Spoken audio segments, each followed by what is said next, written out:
Good morning, everybody. Good morning, sir. How are you today?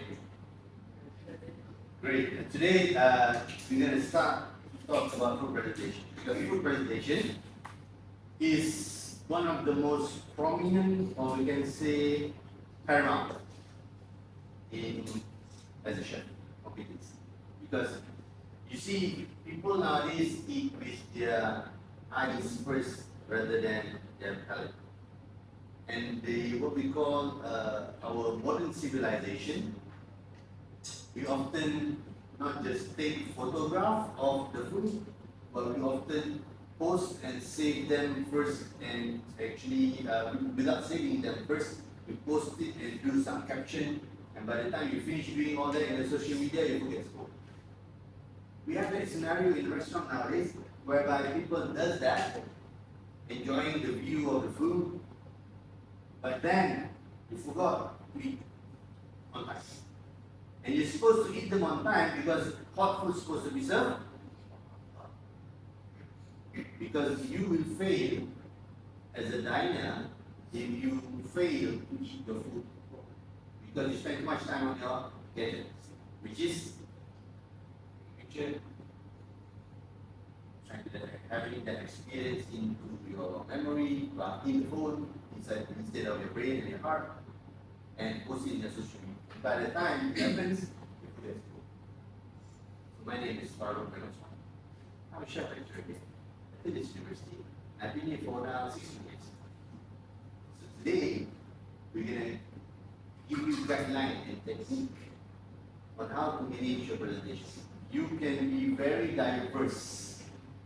You see, presentation and creativity is like fingerprint. Everyone have their own uniqueness. Everyone have their own mind of creativity.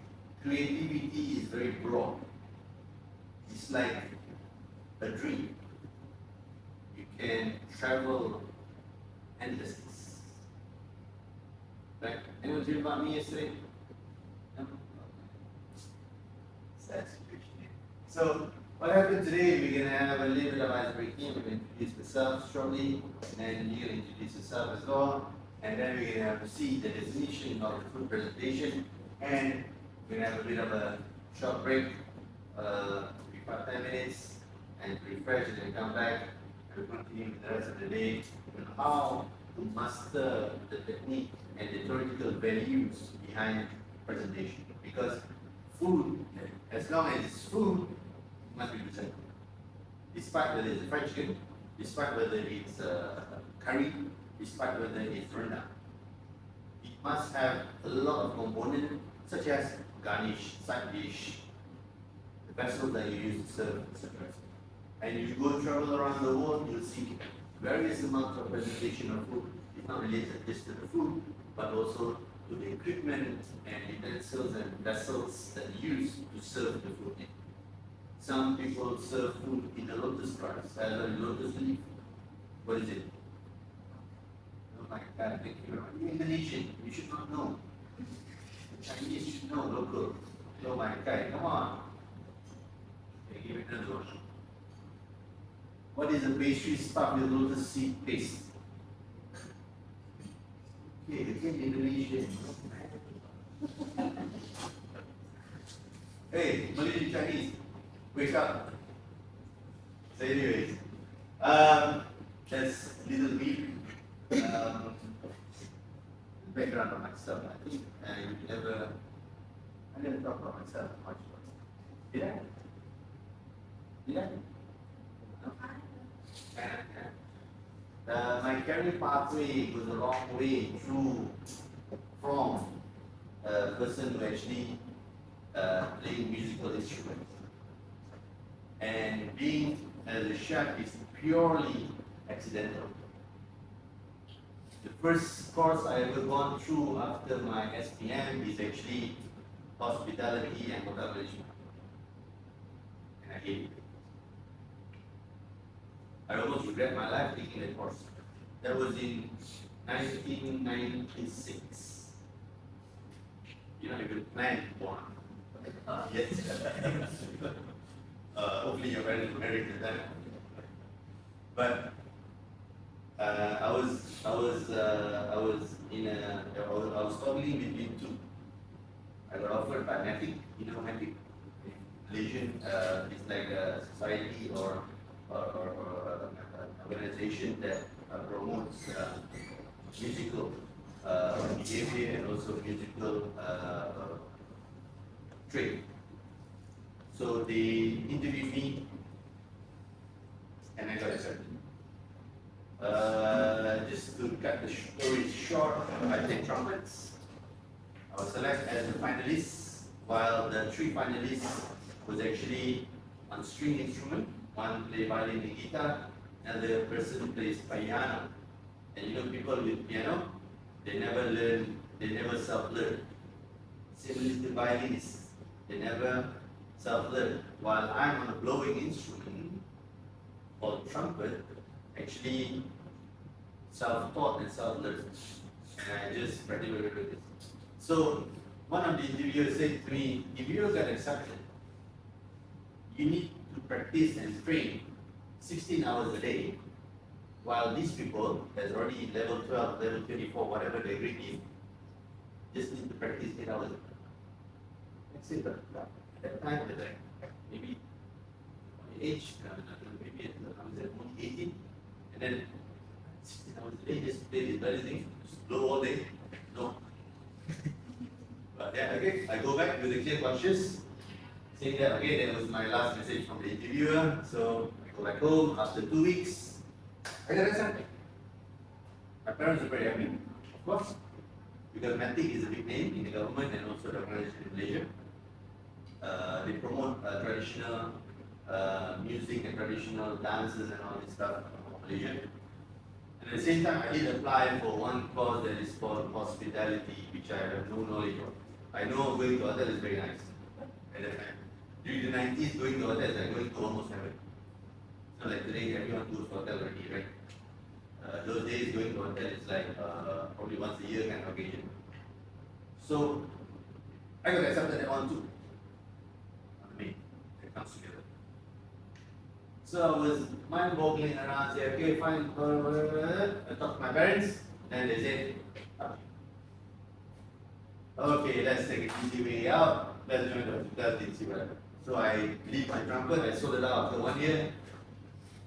Here I am doing hospitality, and after I pour a glass of wine on some Datuk's lap and spoil his coat, after I have almost a fist fight with the French guy who is drunk and expecting a wake-up call from the front office, which is actually not my fault, after having one front of the house. It was a lifetime disaster for me as a front of the house, in F&B and also front office.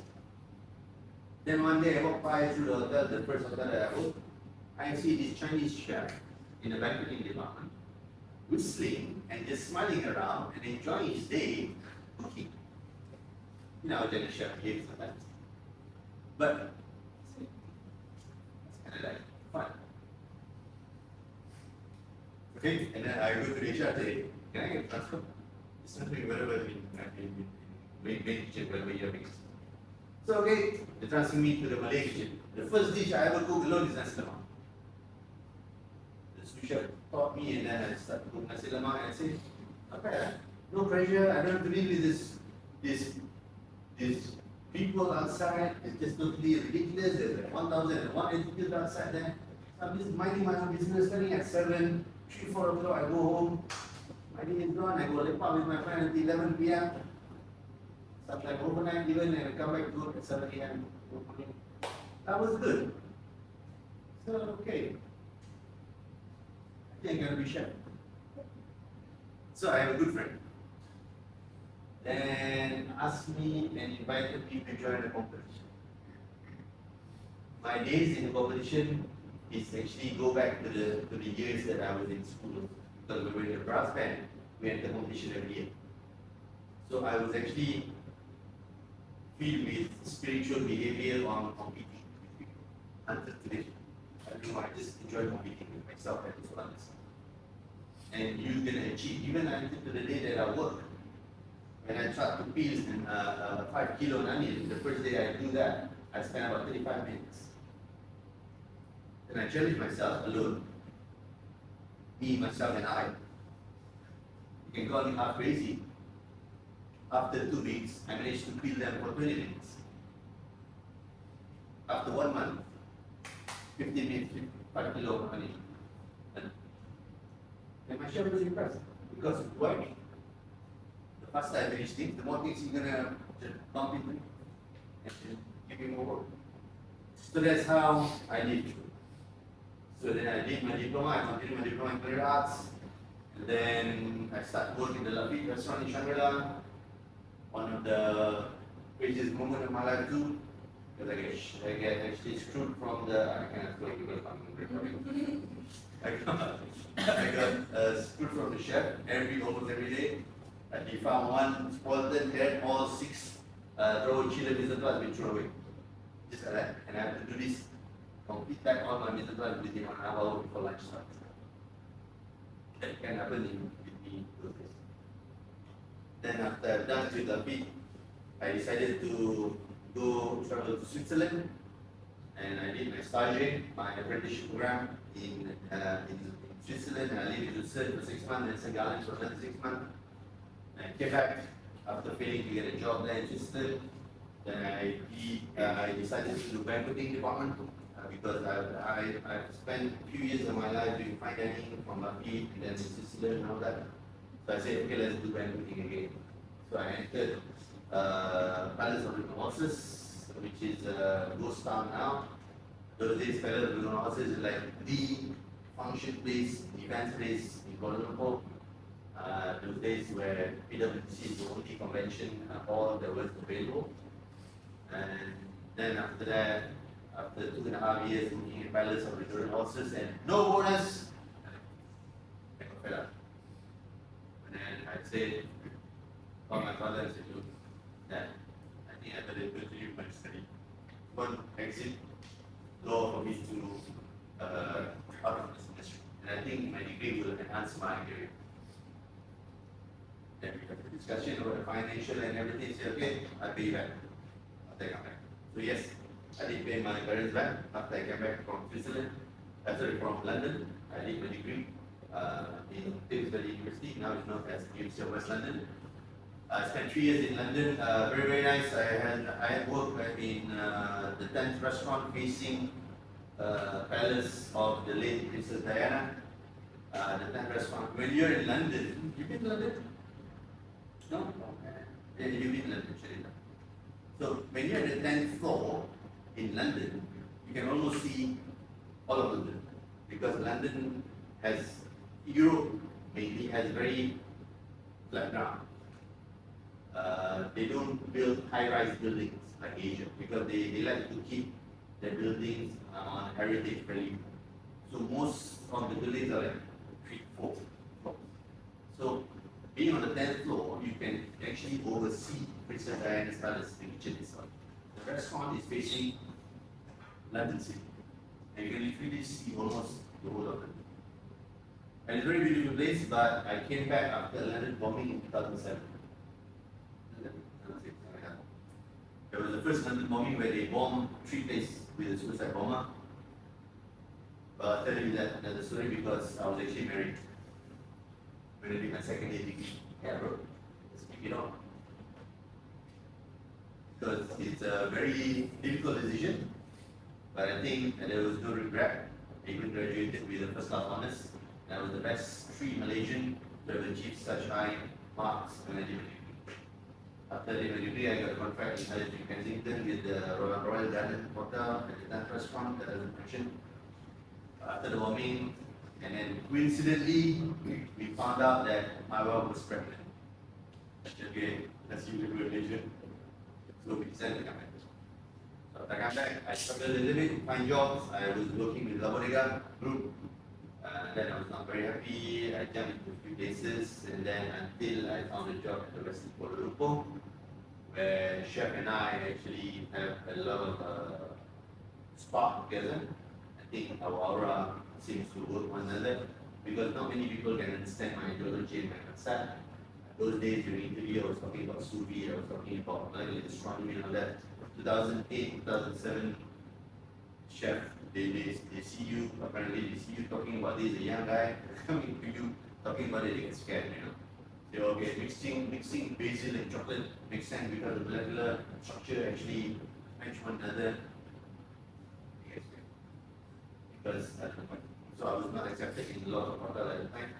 But now, Westin, Chef David King actually hired me, and from the Westin, I slowly climbed. And one of my pinnacle achievements when I was in industry was I was holding a Conan position at 28 years old. And I was offered actually an executive sous chef at that time before I leave them and become Vegas.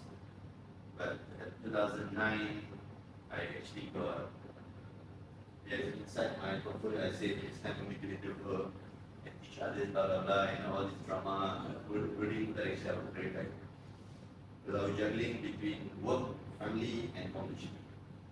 Focus Door is a pinnacle of a competition, but it really drives you almost crazy with practices.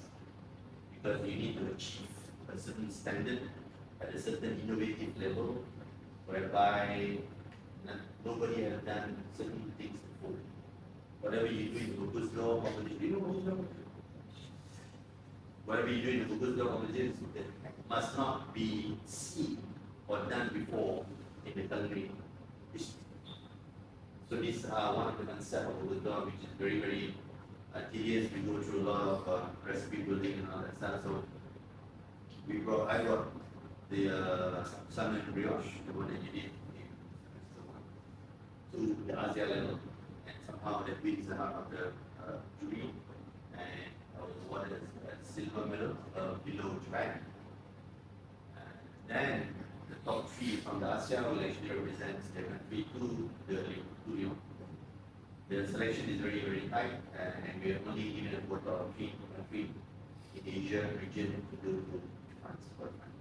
So in 2009, we did France in Lyon, and it was the busiest year of my life. Until to the stage where actually my son did not recognize me. Because I hardly see daylight. I come to work at 6 a.m., take care of breakfast, and I go back almost 12 midnight or 1 a.m. every day. Long days.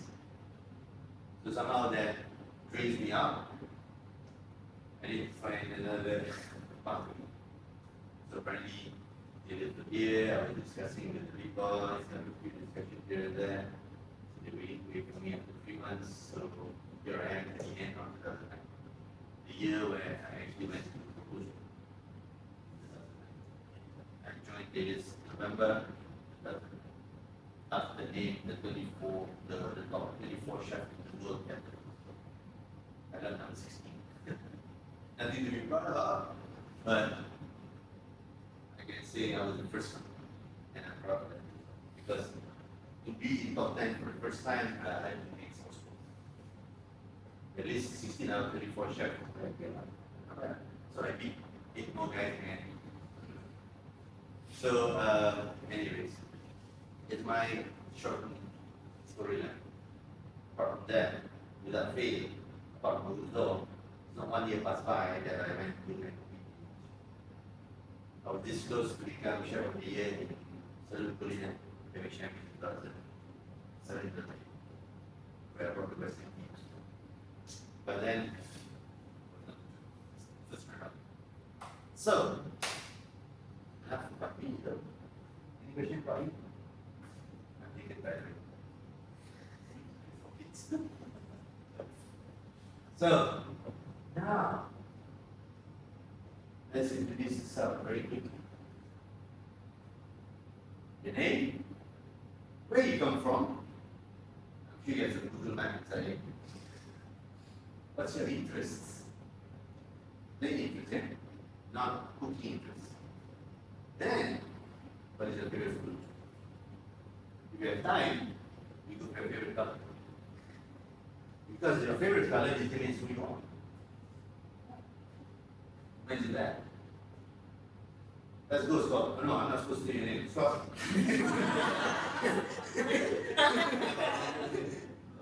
so my name is Scott.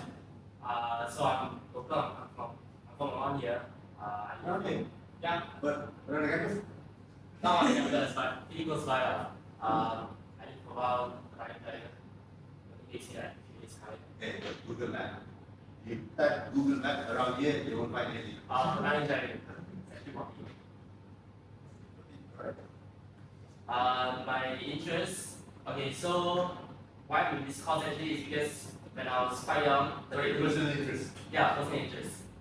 Yeah, when I was around like 10 or 11, I had interest in cooking, so that's how the hobby cooking started. So since then, I wanted to pursue this kind of culinary life. Yeah, which is quite really interesting. But apart from that, so I have other interests such in cars, motorsports, and moving on to favorite foods. Maybe it's a bit boring for you guys, but I particularly like Italian food a lot. One dish. One dish. Ravioli. Ravioli. Yeah. Yeah, not only that, but I enjoy making those kind of food as well. Sure. Maybe you do some stuff, inverted ravioli and you'll be. There's this thing called deconstructed ravioli too. Hi everyone, my name is Darren, and I was born in Greece, Sudan, but right now I live in Chong with my family, and my other interests are that besides cooking would be sports, trying out the world, and my favorite food would be steak. Steak. Great. I love steak too. Hi, my name is Shayla. I was actually born in Kelantan, but I moved here a few years ago. So I now stay in Selangor. And my interest is like, other than cooking, I would probably like gaming and other stuff. But before, I used to do like quite a lot of things, like for example like ballet, hip hop, piano, and all these things. So yeah, well, my favorite food, I don't really have one. I wasn't sure, but like I kind of have like the same range around taste, like Spanish food or Mediterranean food. So yeah. You know voodoo? Voodoo? You say you're from Kelantan. Are you sure you're from Kelantan? Yeah, You don't know voodoo? it's the thing for the food. Oh man, boleh kita Kelantan? Uh, Boleh? Apa dia? Please, orang Kelantan tak ada cakap Kelantan. Oh my god. Sure not. Alright. And you? Please. Morning, Chef. My name is Sir Ursa. I was born in Sabah, but now I reside with my family in Selangor. Inshallah. And then my interest is, Wait, there's some Jakarta we know some. yeah, my dad is from Jakarta, Okay. but I never lived there ever. Yes, and then my interest is in keyboard, mechanical keyboards. I like putting together keyboards and blah blah blah, and I have no favorite food. Sure. Hi, I'm Ashley. I am from France. My interests are You live in Mount Jared. You breathe in that. I mean, sorry, born and breathed Jared. Which part of Jared?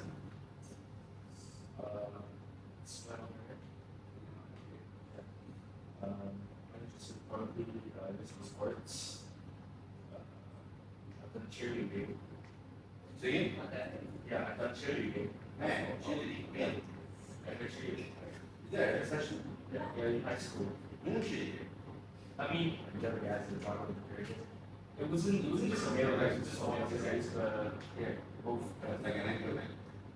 Say, yeah, I'm an anchor man for cheerleaders. I mean, I think that's Okay, this is some form, like, I'm cheerleader, all not. we went first place twice. It's good. Yeah, and I think basketball as well. And so, we went to training as a kid as well. So much of sports is good. My favorite foods probably be stew. Stew, Yeah. any stew, that bak kut teh. I would say so. Great.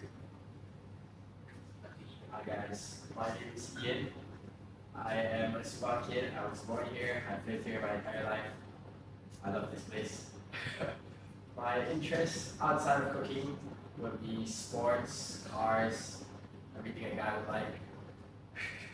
I like girls too. And You like girls? I like girls. I like girls. You never know, yeah? Nowadays, Yeah. things can be very strange. My favorite foods, that's tough. It's like asking a mom to pick her favorite son, you know. Noodles, eating with noodles.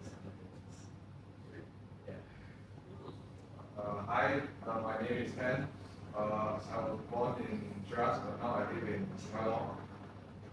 My interest apart from cooking is sports, outdoor sports such as badminton, football, and futsal. Three of these which I represented my school and also retailers as well. Apa tu? Also represented Futsal. For the university. For my favorite food, probably pizza. Hi guys, my name is Wade. I'm born and raised in Jakarta, Indonesia. Yeah, that's the original. And then for my interest aside from cooking, I'm into like fashion. And then I really enjoy traveling and then going to music, like modern art music. What art music? Then They have similar interest with Grace. Which drives me crazy. Everywhere she goes with me in most girls, she go to music, say, what? Crap, man. Even Muslim Negara, I've only been once in my lifetime. Why would you think I go visit another country? Anyway, and then for my favorite food, I really enjoy eating hot pot. Hi guys, my name is Jonathan. You can call me Joel.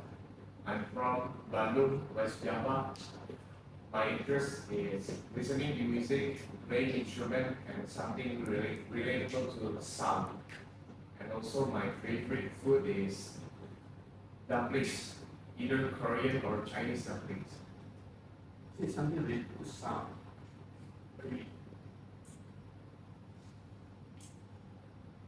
Mixing the sound. That's very strange. Sure. Great. My name is Parimon. I am from Johor and I came here and rent a room at PKS. I walk every day to Taylor's. My interest besides cooking is doing sports, taekwondo and badminton, which I actually represent Malaysia. Chili did it, Huh? so in Chili did it. Taekwondo and badminton. Okay. Represent Malaysia.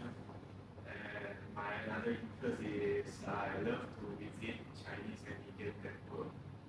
Every weekend to explore.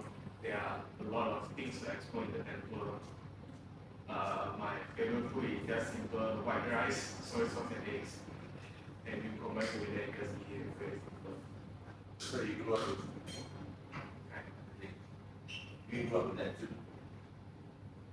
But why you go to temple and visit them but don't pray? I mean, pray, then No, you didn't say he prays now.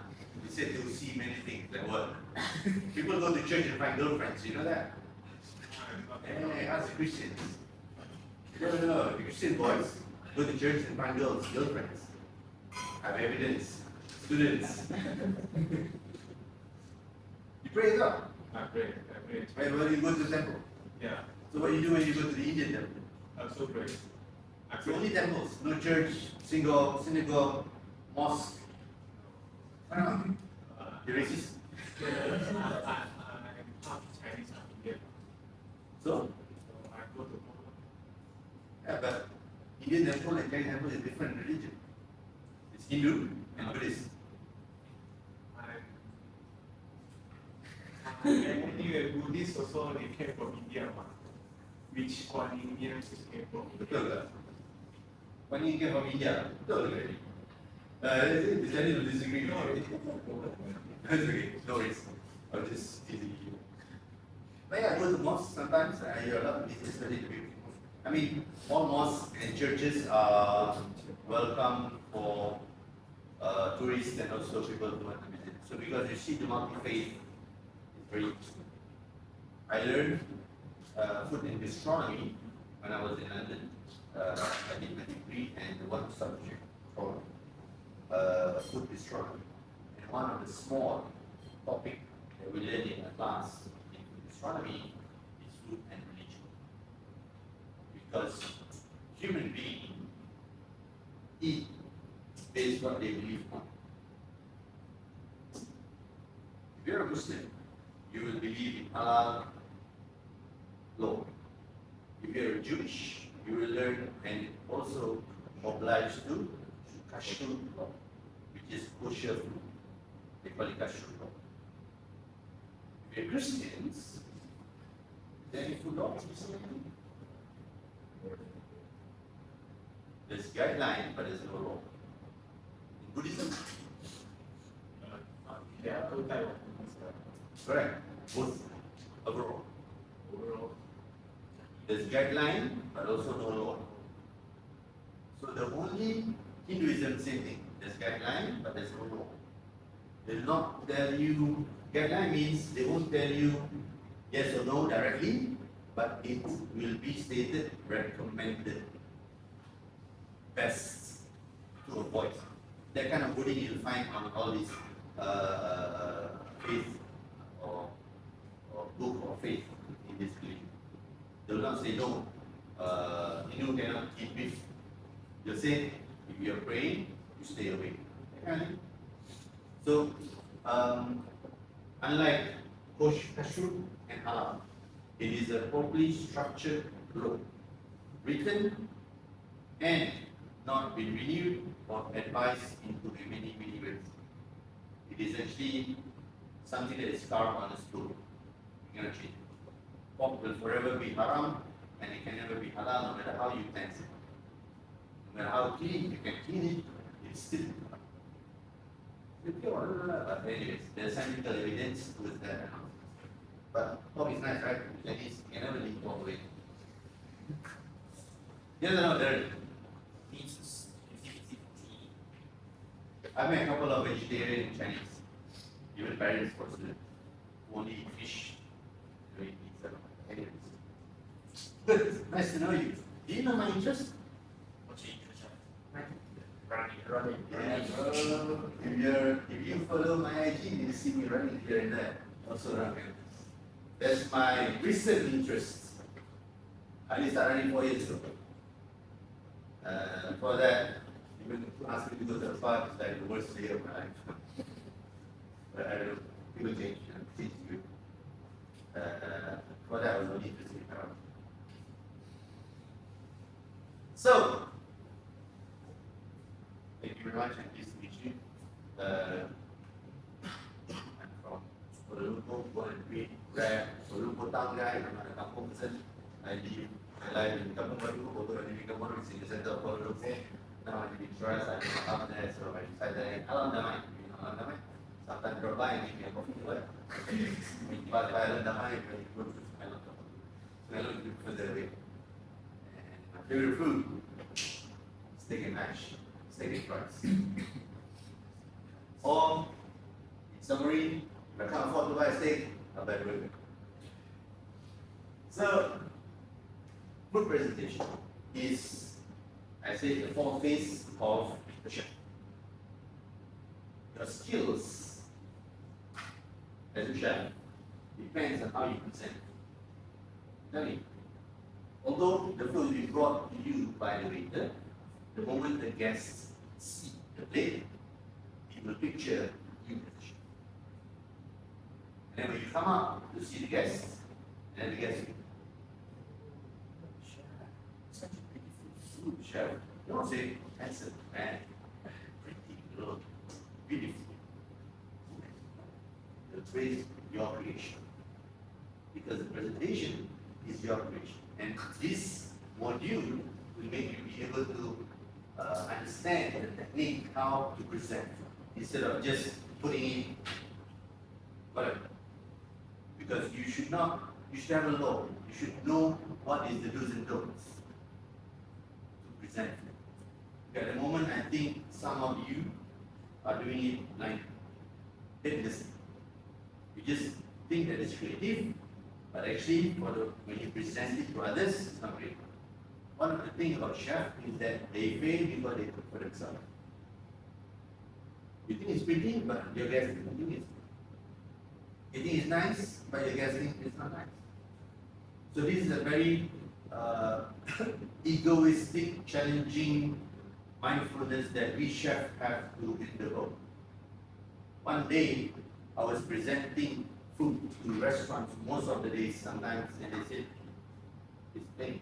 But for me, I did my 100% best. But some days, guys would say, nice. So, that is why in food, there is a saying, one man's meat is another man's poison. It's a very dynamic and complex industry. And you as a chef, we as a chef, need to understand this very. And there is a guideline to ensure that the food is presented well. No matter what ideology, no matter where you are. Okay? And then you'll be able to choose plates. You're supposed to serve an item on a plate, not on a cover of a plate or a soup. That kind of thing. You're supposed to serve on a plate, not a glass. You're supposed to serve on a chinaware, not on artillery. Artillery. You're supposed to serve on a stoneware, but you serve it on a chinaware. So all these kind of things. And you must understand also up to the stage the difference between porcelainware. You as a chef will make the choice. Which type of food goes well with what types of crockeryware. And then you have to see the variety of technique, saucing, how to do puree, how to smear things and make it look artistic. And then you'll be able to look back and use back the guideline that is selecting the appropriate garnishes. Certain things apply for certain garnish, certain things doesn't apply for certain garnish. And of course, behind that there is cooking technique going on, cooking methods going on. And because if the food doesn't look good initially, you think putting on a plate will make it look nicer? No. But you must be a good cook first. You must cook the food well first before you start to present it. Then the food is presented. And that is a very basic understanding. You don't put something that is perfect on it. Throw it away. Although it's amazing. Really. And basic. We're talking about basic. Start from the bottom. Know the basics first. Without compromising the advancement. But you cannot climb a tree by jumping, right? Can you jump on a tree? You're not done cheetah. Even cheetah have to still crawl up. You have to. Everybody? What's the word called? When you going to go on top of the tree? Climb. Climb. C-L-I-M-B. Climb. When you do staircase, when you do climb as well? This is the same. This is the same verb that we use to do climbing a tree. You climb staircase. Oh man. You learned English before? Climb? No? No? Climb. Climb staircase. Anyone? Steps. No that. You step onto staircase. Yes, you step onto staircase. Maybe to climb it. Because certain staircase or certain stairs need to be climbed. We get the big ones later. So basic fundamentals are very important. You see this? This is the winner of Bocuse d'Or 2000 during my time during the Bocuse d'Or in Lyon. He is ski from Norway. Very simple, very straightforward. The dish is cod with each garnish. His main course. You see, this is the main component. These are the garnish with beetroot, and these are the second garnish. This is the third garnish, and other decoration and garnish that will come later. And from here, he will transfer it to 24 plates, sorry, 22 plates, and serve it to all the duties. That's how we do the duties. So, presentation is the art of telling the guests how the food is made arranged. And a good presentation will actually anticipate your desire to eat even more. And you're building up a person's curiosity. Curiosity builds goosebumps. Like when you see a girl, right? It's so pretty. I wish I could talk to her, but fortunately, I get goosebumps. I may say the wrong thing. Fair enough, listen. You haven't got experience yet? Oh man. What's that? That's the one. Right? Stop someone. It is, man. Stay this. Oh, I sent to someone. So anyways, even before you think and see the bite. See? Because this is paramount. You are toggling, or what we call tickling, not just their taste buds, but their point of view through their eyes. And from there it creates a lot of emotions and desire. But then it may look pretty, it doesn't taste good, it's also not good. Okay? Number one, you need to have most prominent one. Keep it simple. Keep it simple, like I mentioned yesterday, you don't have to repeat the garnishes. You don't have to repeat the main item. One piece is sufficient. Why you need to mirror them? You see, when you mirror them, when you mirror the food, as such,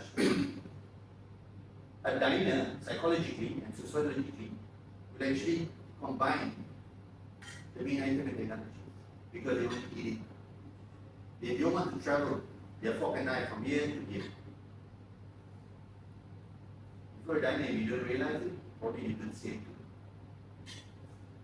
Because this, what we are doing here in this semester, is a protein-driven cuisine. I mentioned this before, is a protein-driven cuisine, not a starch-driven cuisine. Unless it's serving a pasta, or a meal, or a soup. But it is actually a carbohydrate-driven dish or recipe. But if you're serving something with a protein, like a meat, chicken, fish, yeah, automatically this will be the main item. Remember that. Because in Asia, the main protein is what is rice? Carbohydrates. So now we talk about that language. Protein, carbohydrates, vegetables, minerals, etc. But the two main components for us to eat is protein and carb. Carb gives you energy, protein gives you strength. See, when you have energy, when you don't have strength, it's gone. So people who go to the gym need a bit of strength, they build up their muscles, they need to eat more protein. The people who want to be fat, like a potato, and sit on the couch, they eat more carbohydrate. Chips are the greatest carbohydrate to make you super fat. The chips. So, understand the concept is because our food items and what we consume is very important for you to understand and also relevant to the presentation. Then we have elegance and balance. Balance means no repetition. You don't need to, especially on the main item. And then we have integrated. That means one must accompany another. Color combination. Some of the food yesterday that I mentioned, they get a bit of a lower mark because there was no color combination. But you actually had carrots, you had asparagus, you had mushrooms. But in order to prepare that, you need time. Then more time, then more time. But you don't have more time, you just have to speed up. That's why there's a chef. You can't just simply take more time. That's our discipline. When you get an order from the guest in the restaurant, you don't compromise your time. You're going to have to do it as much as possible because people are waiting outside.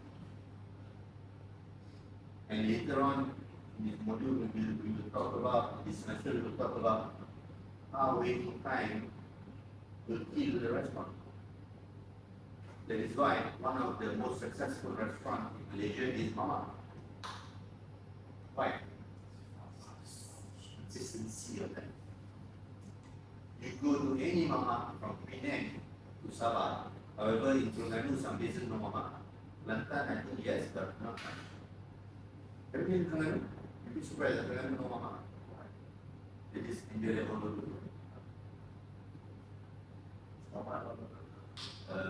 No, local. Like the Sitaga and all that. Mama is not local, Mama is mostly Penang. Mama food usually belongs to Penang, where they arrive from India and become Muslim. But the Muslim from India came to Malaysia, the peninsula through Penang. So that's why Mama food originated. But now it's spread out because they become a mafia. The food is so popular, everybody enjoys teh tarik, everybody enjoys paratha, it's all time favorite, anytime, any day. I even eat kose at 3 p.m. sometimes. But some restaurants, some Mama doesn't do kose. But it's knowledge, so sufficiently because it's fast and you get what you want. And unify. Unify means keep food together. Don't separate them. One of the rules of plating up, do not leave a gap more than 1 finger between garnishes.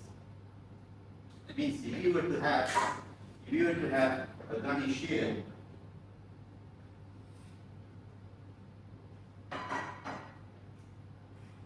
if you were to have a main garnish here, right?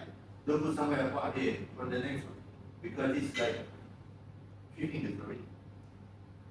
So the most furthest that you need to have is 1 finger. And keep it unified. That's what it means. To the center. Because center of the plate is the focal point of a plate. Okay? Then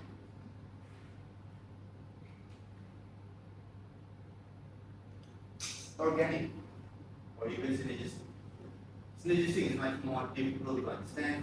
Organic comes in a long way. Same way whereby you don't put something that's not edible on the plate. You don't put kulit kayu manis. You don't put cinnamon stick. Some people just like to enjoy and spread this what we call this Chinese and all these spices on the plate. Yes, it's nice because God made it that way. What about you? What's your skill to want to bring to the garnishes and decoration? Don't leave God's made item for you to just to celebrate. That's why it's in semester 1 I told you never take even a herb from the packet and put it on the plate. It's not edible, but not goods. Turn it into something. Transform it into an edible item, like oil, different items, just create something. Organic. Not something from the packet and straight away come on. Although you think it's edible, just take that, but if you cook it nicely with the butter and all that, it will be much tasty. Okay. And then you have what we call the objective of food presentation. What is the main objective for it? What is the main objective? Is to give you the excitement of it. To combine all these points. Give you the excitement of it even before starting. Because human being, this relates a lot in sociology. How diners, we as human beings behave in front of food. This relates a lot towards that direction. You need to study sociology to understand what is the concept of a diner towards the person who's preparing the food for the diner. Because you're a diner too, right? But in a different way, different expectation. Expectation is another psychological effect when you go through food presentation. You don't expect, you don't have any high expectation of food presentation in a mama, right? You pay RM2 for roti canai. How much roti canai nowadays? RM2. It's 40 cents, isn't it? That was about 30 years ago. Who smokes cigarette? No, boleh. Who smokers there? Vape? Sure.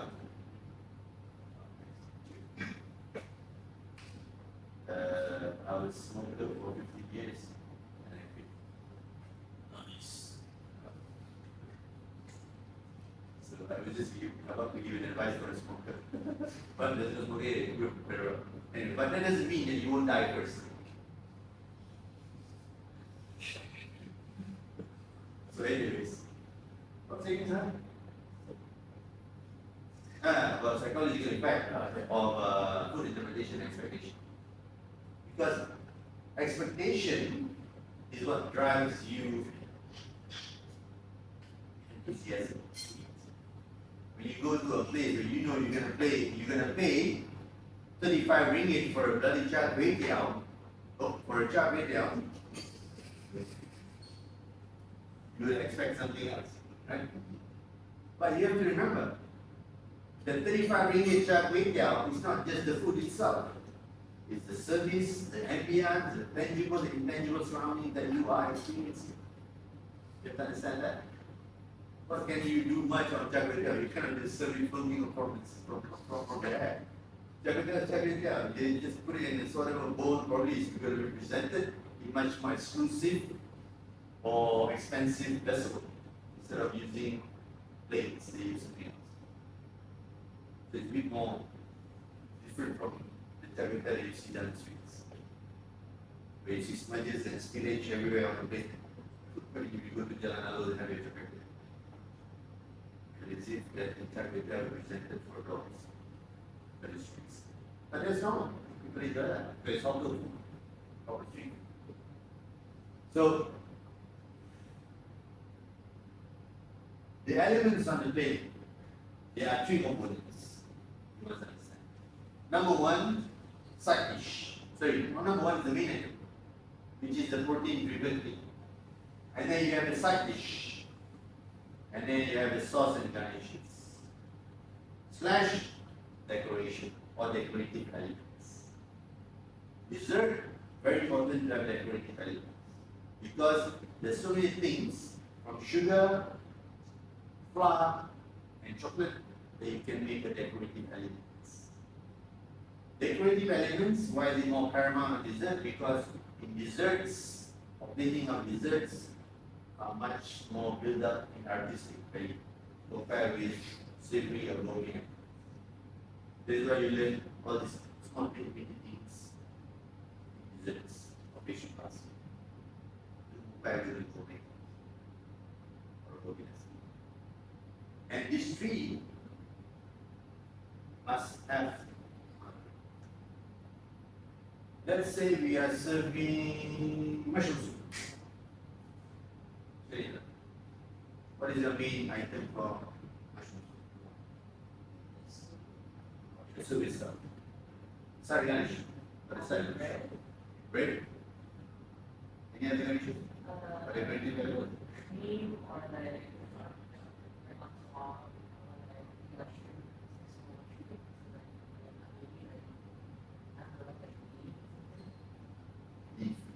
Beef. What about the tree? Bring it to the dead.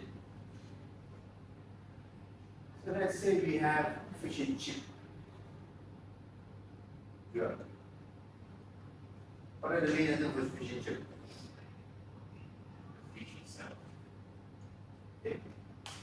Side dishes, rice, sauce and garnish.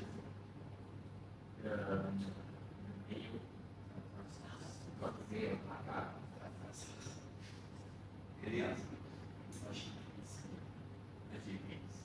Yeah, we're not talking about classical. What you can cook on. You know, in some fine dining places in the UK, namely London, they give you an atomic spray of vinegar.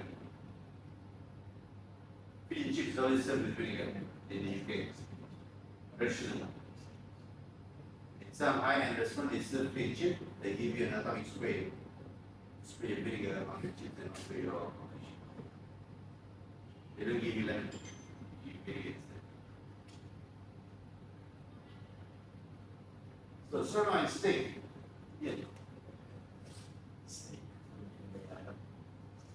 And side dishes, the a starch of some sort, potatoes, mash, fries. So you use potato. Sauces would be a glaze of some sort, maybe a choux. And you could really go wild with garnishes also. A lot of vegetables, carrots, Brussels sprouts, asparagus. A lot of directions for the steak. Third, bangers and mash. What's the main item? The banger or the mash? What are bangers? Sausages. It's been to London, but it's not really here. Bangers and mash is a very classical Londoner dish. And section, mash, sausage, gravy, combination, some chocolates.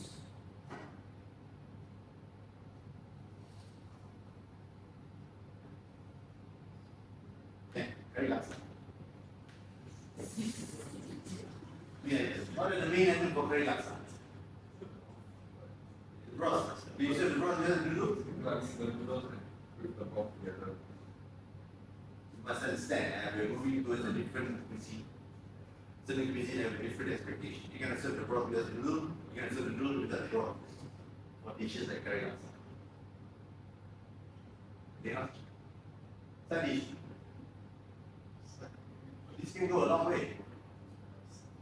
I've seen people serve carrot on side dish of this, I don't know why, but yeah. So, hey, speak of whatever you have in mind. Laksa with side dish. Yeah, I think that's the point. I feel like laksa just has a lot of garnishes. Yeah, Like what? side dishes. A lot of finishes, yeah, they want. Maybe 5.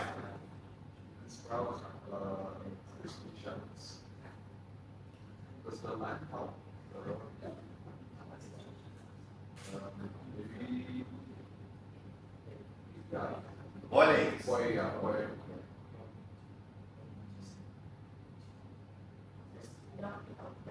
The switch. The shrimp paste. Shrimp paste or sambal, you go to Penang, they'll serve you like that. Penang will serve the sambal and shrimp paste on the side. So, sauce and other garnishes? Salt. So it's gravy lah, there's no sauce anymore. That's Probably the shrimp paste. Yeah, sambal. Garnishes? Other garnishes?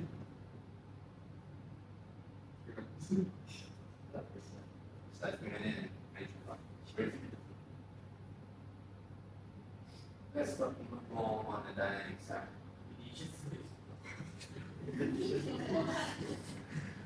Bak kut teh. What are the main items for bak kut teh? Pork. Pork. Yes. Not just pork. Have you had a chicken teh? Yes. Who eats chicken teh before? Oh, yeah. What do you mean? Pork and fries. Food commercialization. Yeah. Yes. And I get to remove that from here. Chicken teh doesn't exist. To eat chicken teh is a false alarm for bak kut teh. For any halal guy who just want to try bak kut teh or taste like and make it halal. You cannot, or by right on the culture base, you shouldn't do that. But it exists. It should. Alright, good. So these are the components that you must understand.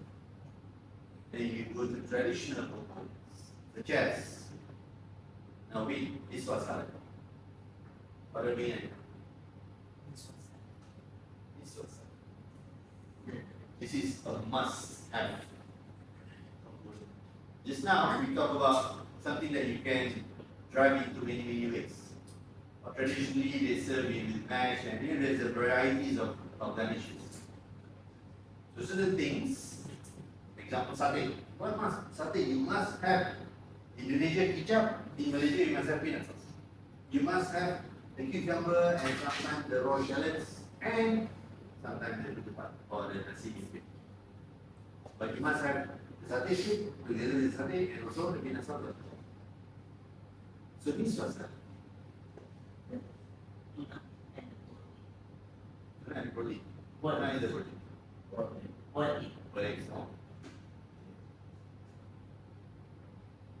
remember the dish is called salad. What are the main items? Lettuce. Lettuce is the main item. Then the beans, the tuna, the eggs and all are actually side dishes. And other dishes. What about Caesar salad? What are the main items for Caesar salad? The romaine leaves and the Caesar dressing. These are the two main items. Because the Caesar salad cannot go by itself. It will be called a Caesar. The Caesar dressing signifies Caesar dressing. However, Iswa salad doesn't have a specific dressing for it. People serve oil and salt in their restaurant for Iswa salad. Without video. Understand that concept? What are the side dish which is compiled or composition of garnishes? Then you have other sauces and also the garnishes, small garnishes and decoration. Okay. Good. Now, it's just a sample for you to see on how this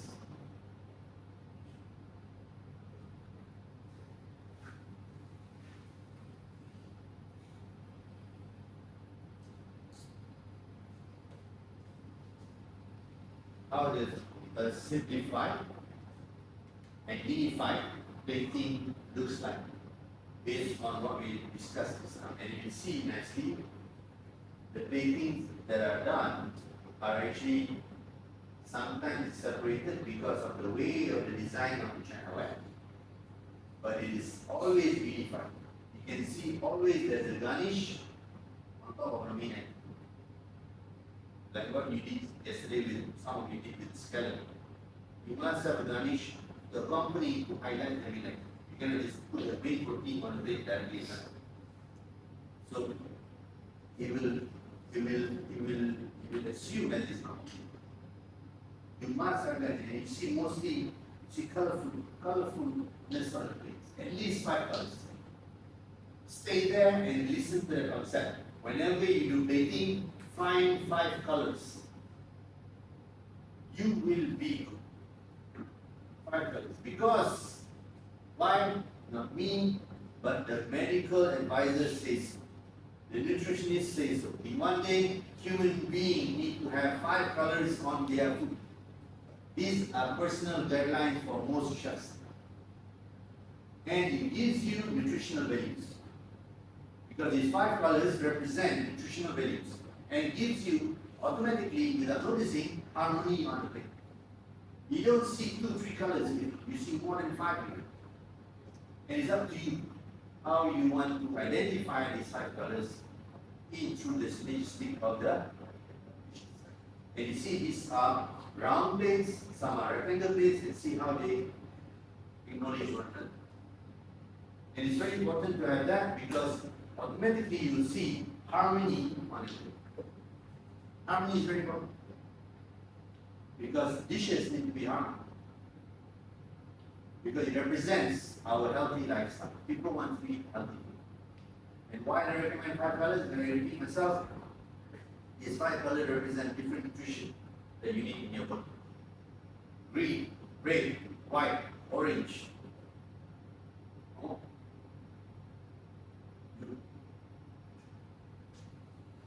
Violet and blue doesn't represent food.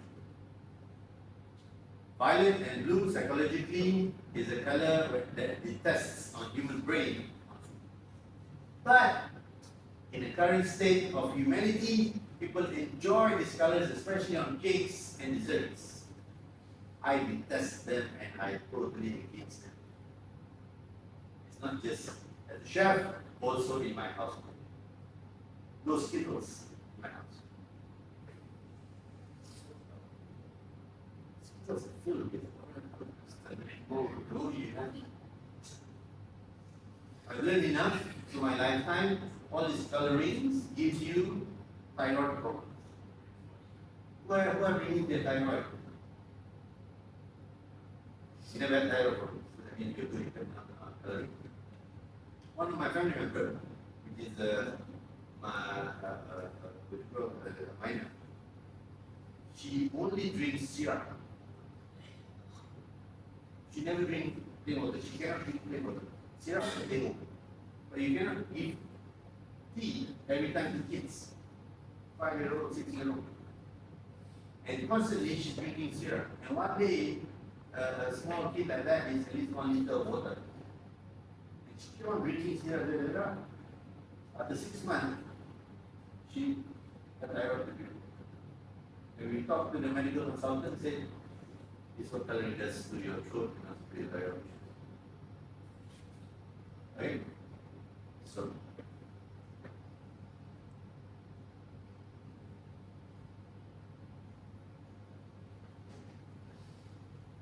that's the serious sequence. Now we move on towards something that we call break. We'll take 5, we'll come back. Okay. So now we can learn about the essence of presentation, where the rules will oblige to what we call symmetrical values of things. Number 1, either a picture displayed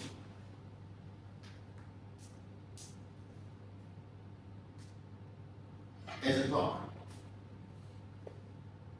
Your picture as a clock is a circle notion that has a ring, that your food cannot go beyond this ring. Understand that? Number 1. Everyone know what's clock, right? So what goes in between 12 and 3?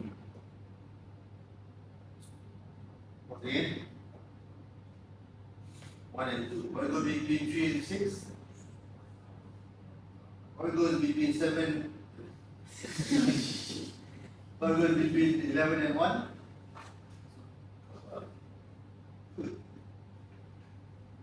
Simply that.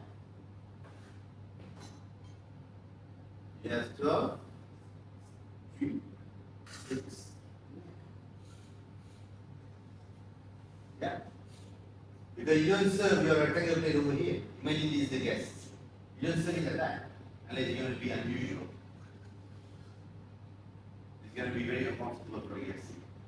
It's very unusual because it's very further away. It's far apart. Although in rectangle plates, there are a couple of ways to do it. Because your clock can also be here times 3. If you're going to do it. But you need to have a lot of garnishes. Small ones. Sufficient for it to look very refined. Not bulky. The problem is the portion that you have is too bulky. And when you put on a plate, you challenge each other on the garnish. Bulky needs to reduce. Your protein must consist of 60% of the plate. 60? 100%? And then divided by 20% to 25% of the starch or the carbohydrate, and the rest of it goes to vegetables and other things. Or maybe it's vegetables without any carbohydrate. It depends. And then you have what we call asymmetrical plating and geometrical plating. But you have the top here, right?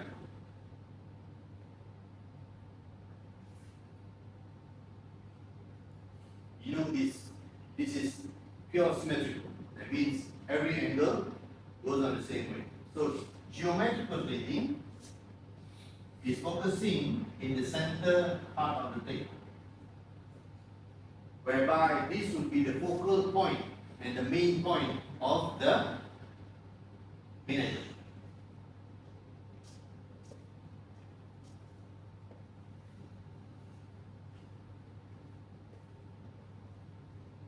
Okay? Focal point, whereby you have the main item and also the highest point of the plate. Because you cannot put something higher over here to block what's lower over there. Then you will actually shadow the main item. So whatever you garnish must be lower than the main item. And in order to have this main item example, you need to have elevation of garnishing. Example, saute spinach, which is actually nicely placed in the center, guided with a ring or a ring cutter, right? In order for it to look nice and simple. Then you put your beef on top to elevate its height, or chicken or whatever protein. And this on the bottom here should not be wider than your main item. It should be just an elevation to the main item. You're allowed to stack 3 layers, 1, 2, and 3. You can put some other decoration on top, like deep fried garnish or whatever. As long as you don't cover too much of the main item. Then you have the highest point in the center. Then you have other garnishes.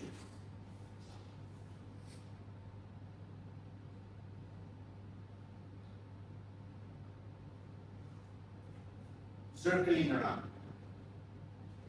Either the same or different. If it's the same, it looks a bit boring. If you have different elements, or more work, they're more interesting, more colors. Then the lowest point would be the sauce. Either the droplets or just spin around. And also what we call oil as a dressing. And liquid. Sauce, flavor oil, gel, jam, whatever. As long as it's called liquid, it will be the furthest from the center point. But there is also creativity behind this point, whereby this part here is actually the sauce. It's surrounded by a thing called probably mashed potato, so it keeps the sauce in the center. Then your main item will go on the side. But whatever it is, it must not block 100% of the. That is called inverted geometrical. Because the sauce is not the main item. Remember that. The idea here is to highlight the main item. You must highlight the main item on the plate. You cannot, despite it's buffet or individual plating, you cannot hide the main item. It must be seen. Right? So, for example, Caesar salad with roast chicken. How do you present it? Should you put the chicken on top of the salad, or the salad below the chicken below the salad, or the chicken above the salad? None. None. So where do you put the chicken? One finger over the side. On the side. Which side? Huh? Chicken on top of salad. Chicken on top of salad. Who said chicken on top of salad? Raise your hand. Who says salad on top of chicken? Who says chicken should be served on the side of the salad? 21. Don't be shy, don't be shy. Chicken should serve on the side of the salad. I'm not sure who went to Gordon Ramsay restaurant in Sunday. If you go there, right? If they put their roast chicken on the Caesar salad, it's cost $87 or $38, like that. That's a really bad. That means the chef don't have a brain. What happens to the roast, hot roast chicken when you put on the salad? Is it nice when you lose the salad? So please be mindful of this, as a chef. You can put smoked salmon because smoked salmon is, but you should not completely cover the salad itself because salad is the main driver, not the chicken, not the smoked salmon or even the tuna, because it is just a garnish. And I always tell students this and people this, that the Caesar salad is your main item, is Caesar salad with roast chicken, not roast chicken with Caesar salad. It's a different thing. If your menu is stated and written roast chicken with Caesar salad, that means the Caesar salad becomes your vegetable component and garnish to the roasted chicken. And it's actually a roast chicken dish, not a Caesar salad dish. See, this is how you interpret an image. Understand that, please. And the most classical one we have, this is what we call asymmetrical plate, where the focal point is actually within this triangle, in this circle. Whatever it is on center. That is what I said. I mentioned earlier. The center of the plate is the focal point of your presentation. I understand some chefs they focus on the side here and then leave the whole plate empty. You see that? That only represents individualistic ideology. It doesn't represent a theoretical value behind the presentation. There's no theory there. There is just chef who be extra creative or just have an idea. Right? Chefs have different ways to find ideas.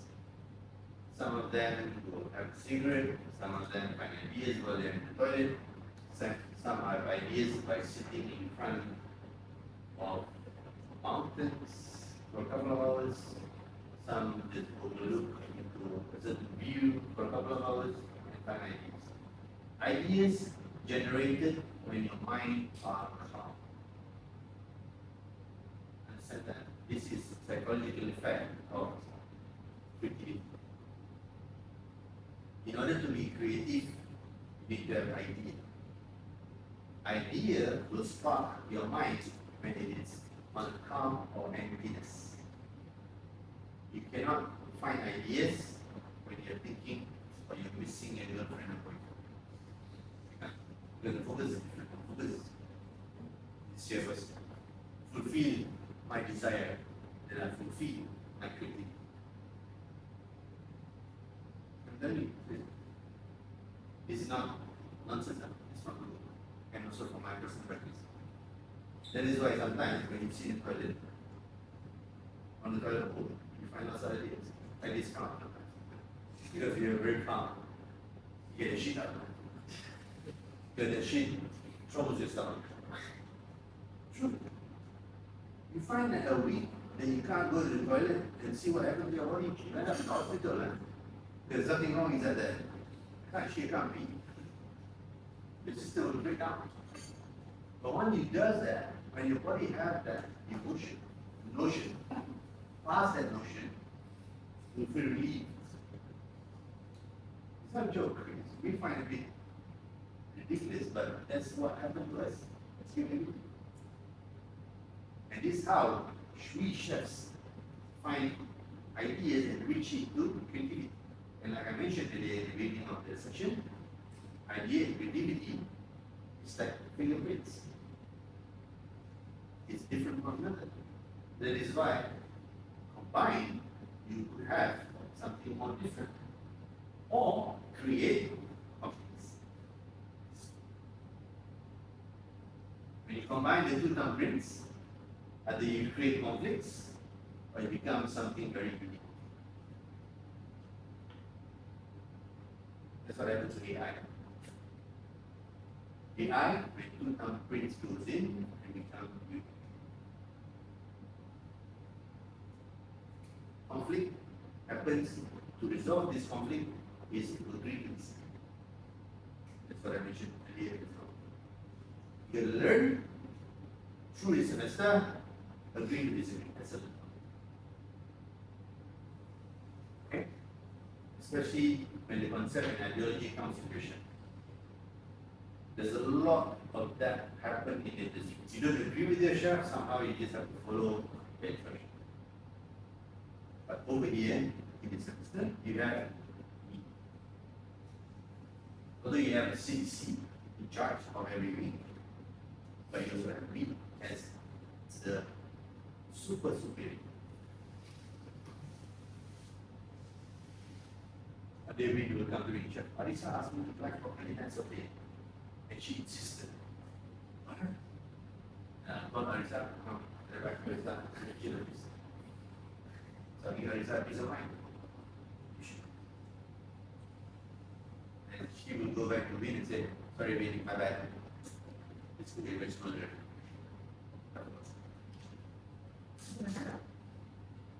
One of the ways to do this is throw away your ego. Or maybe you can argue with me.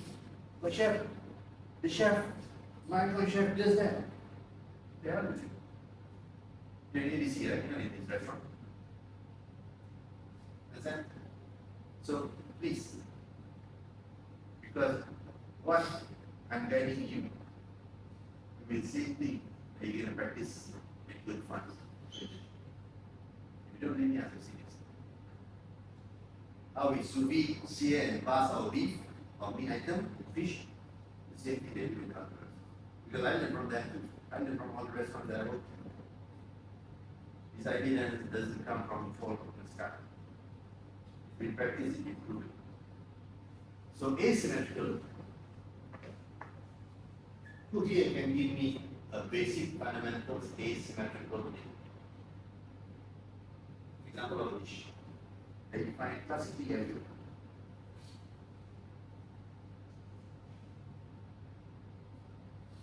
Think, ladies and gentlemen. You're in adult learning. Not everything is supposed to be spoon feed or spoon fed. Derek, come on. Enlighten me. The dish should be here.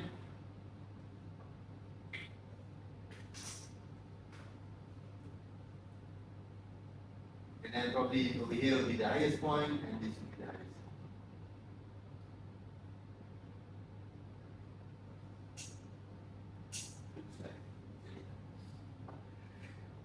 Again, going back to symmetrical breathing, the gas can be served from any side of the plate. This is called geometrical. Asymmetrical breathing, the gas is over here. Here's the gas. Steak, correct. Come on, Darren, I thought you love steak.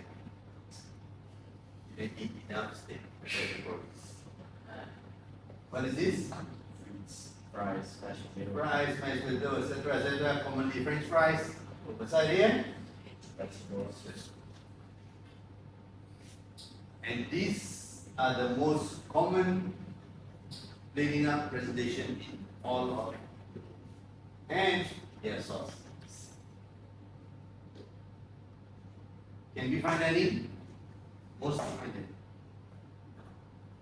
Certain things you don't serve in a cafe, certain things you don't serve in a fine dining area, a restaurant, because of the menu.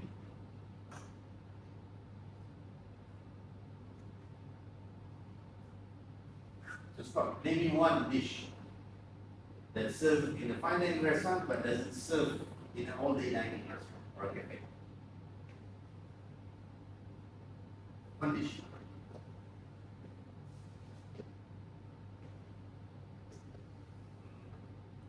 You graduated diploma, right? Yes. What's the English? Right. Can it be the name of the course? Reza? I see raviolo. Raviolo. Right. People don't do raviolo for only dining or cafe. Even ravioli. You don't find ravioli in all day dining. Very rare. Unless it's from the freezer. People don't make homemade pasta. In all day dining or cafe. So, what about dessert? Alexa, you find a fine dining restaurant, but you don't find in a cafe or an all-day dining restaurant.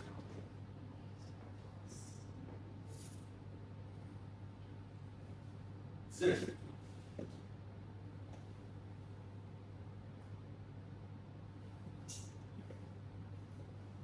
Jump. You can't move. What is it? Come on, Shrita. Ashton. Wow, I can just memorize the name within the session, right? Amazing me. Deborah. Say again? Low sugar. Low sugar is not a dessert. It's a decoration. I'm talking about dessert. Oh, guys. It's almost 12 noon. What's it called? Hey, what? Pavlova. I can find it in Sarai restaurant. Yeah. In all the dining. You You can find it even in Coffee Bean nowadays. Okay? Milfoy.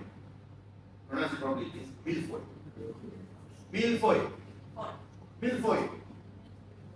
You're gonna go to France, you're gonna pronounce things properly, you know? You don't say things that you're not supposed to. I won't teach you anyways. Milfoy. Agree? Semi. Semi agree. I've seen people serve milfoy in coffee house and all that.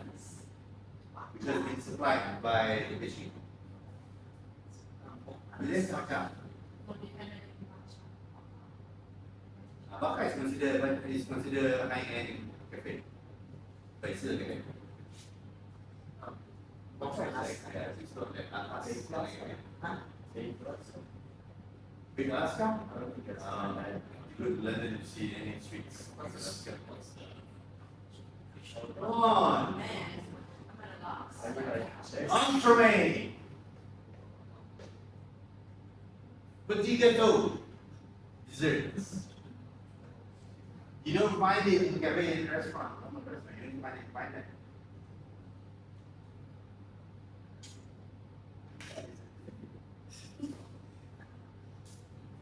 Soup.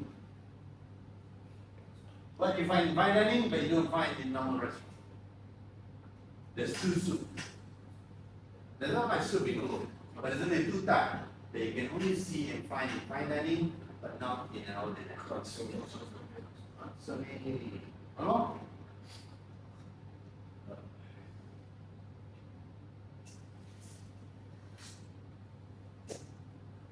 What? Come on, guys. Diploma in culinary arts graduate. Is it good a diploma and knowledge in the head, or is it as good as a toilet paper in your toilet room? Seriously, your certificate should be valued based on the knowledge that you have. If it's not, that paper will be as good as toilet paper. I'm not kidding you. I'm telling you this. Because graduates supposed to be more intelligent than people who don't learn or graduate in a supposed to be. At least you have intellectual mind, intellectual decision. I don't mean to put it down, but it's relevant. Thank you very much. Bisque. They don't do bisque in all day dining. It's expensive. Although you only use crab shells, prawn shells, or whatever, but bisque are considered skillful to do and also expensive, especially lobsters. Yes, it is. The Bible. The Bible. It's written on the paper that is on your book now, then it will be valuable. The paper. Similarly, the Quran.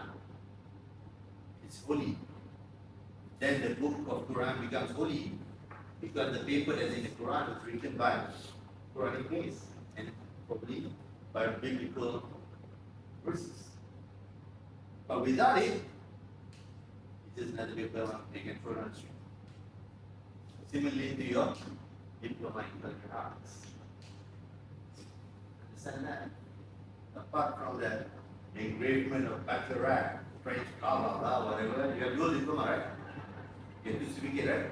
One is something that you can't even read. It's written in France, in French. One is written in English, right? Can you even read the one in French? Yeah. It's what we call self-attainment of reality. When you go to the industry, you remember what I said. You remember me. Because there are a lot of sharks out there ready to eat some from the colleges.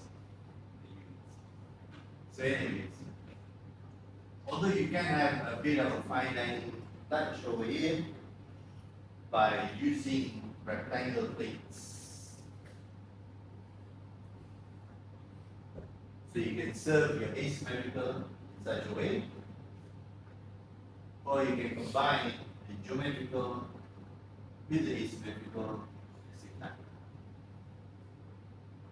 Or you can also combine three geometrical plating as commonly that you see in most of restaurants, even in the picture that I showed you in the slides.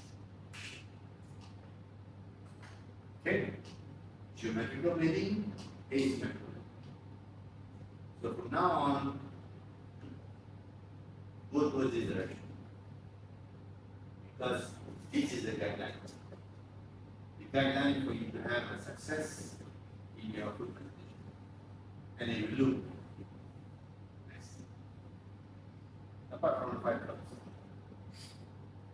So these are the rules or guidelines for you to follow for you to get excellent presentation.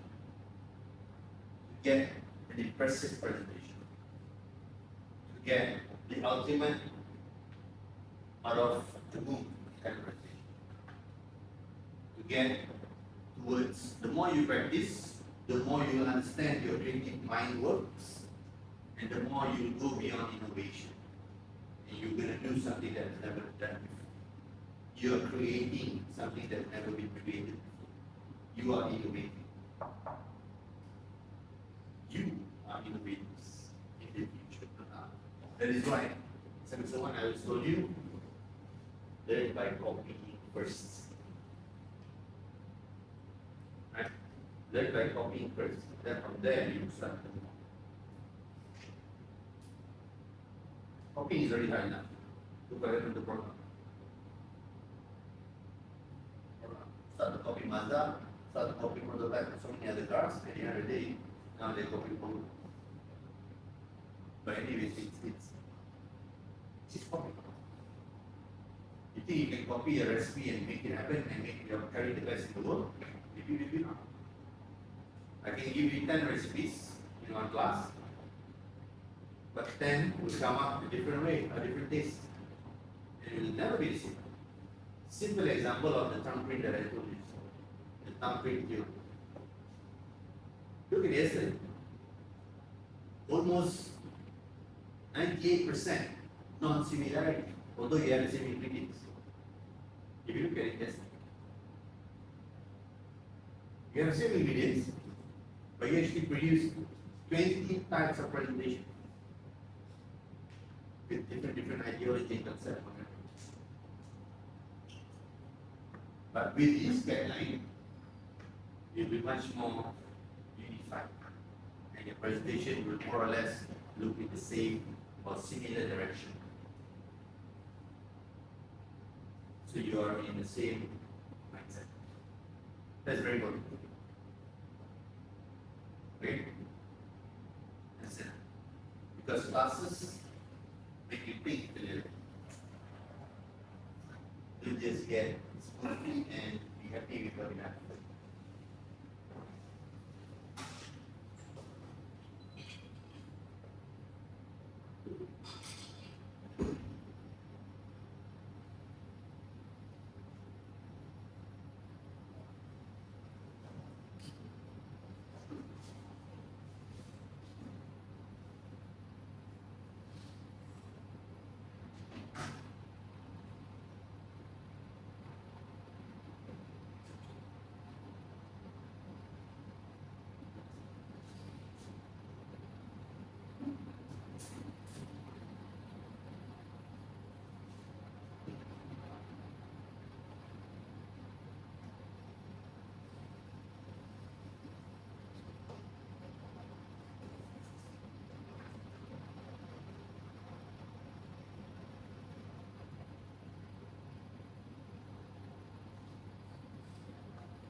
So,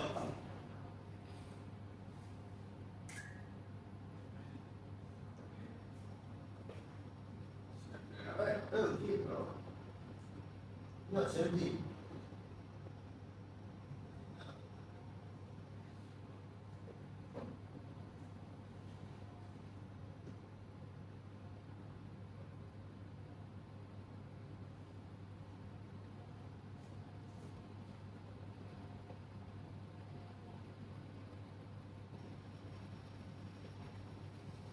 So,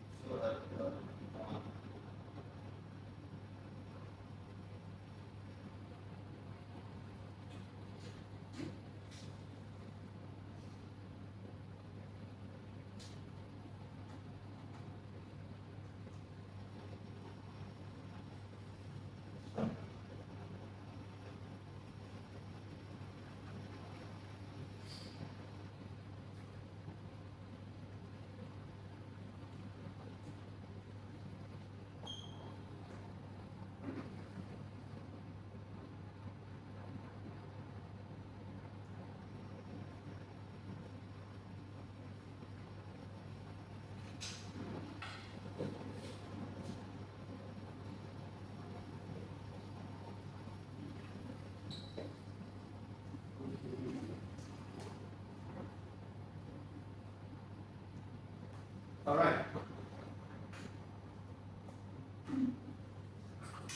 Garnishes are elements that give you harmony and flavor. Without garnishes, your main item will become a very naked lady. Your life is a main item. Your foods are garnishes. I just told my daughter and my son, we can live one day without your gadget. You are pure human being. And you're connected with human beings around. But if you can't live your life with your phone or your gadget, it means something not right with you. As a teenager. Because you don't have any work commitment, you don't have any much. But now it's really scholar. What they do is scroll.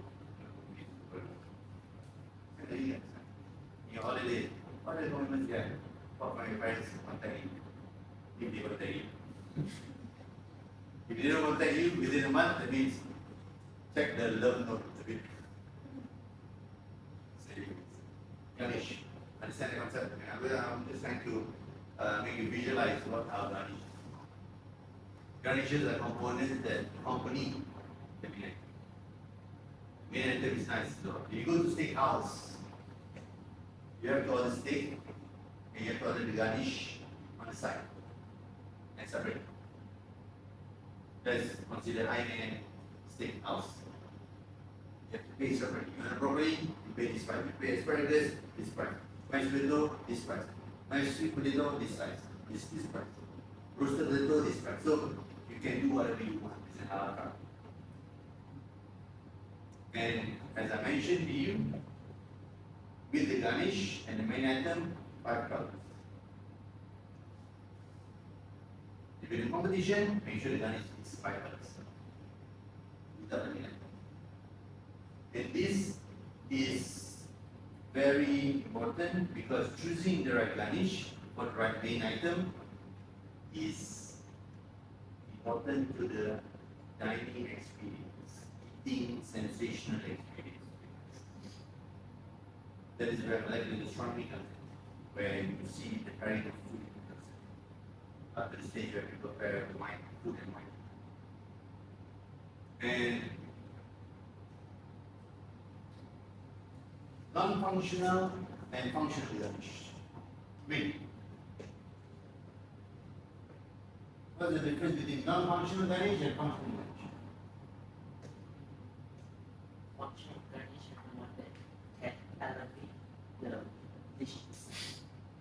It gives more flavor or more texture to the main item. And non-functional something like just a decoration. Something that if it's not there, it's okay. Lisa? Kind of felt the same thing. Like functional is like basically like sauces or like just crumbles on top, like these flavors, and like you can also like eat it like with the main, like your main dish or something, and then non-functional is like probably like just decor, like I don't know, like chai or something. Like a sprig of thyme, sprig of rosemary on top of the steak, that's considered non-functional.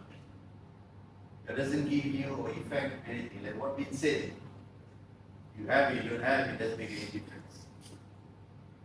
But if you put some, you flavor that item with, and transform that rosemary into oil, and it plays a role to the main item. So these are very, very important, or we can say paramount, to understand what are the different things to, and to match the functional garnish to the main item. Okay? And we describe the garnishing on the plate as all the garnishes must be edible. Very, very, very, very important. We repeat it again and again. Edible means not just raw, also cooked well. Not just something that's burned or overcooked. It's a garnish. Either you redo or you forget about it, tell the guys, I'm sorry, something happened.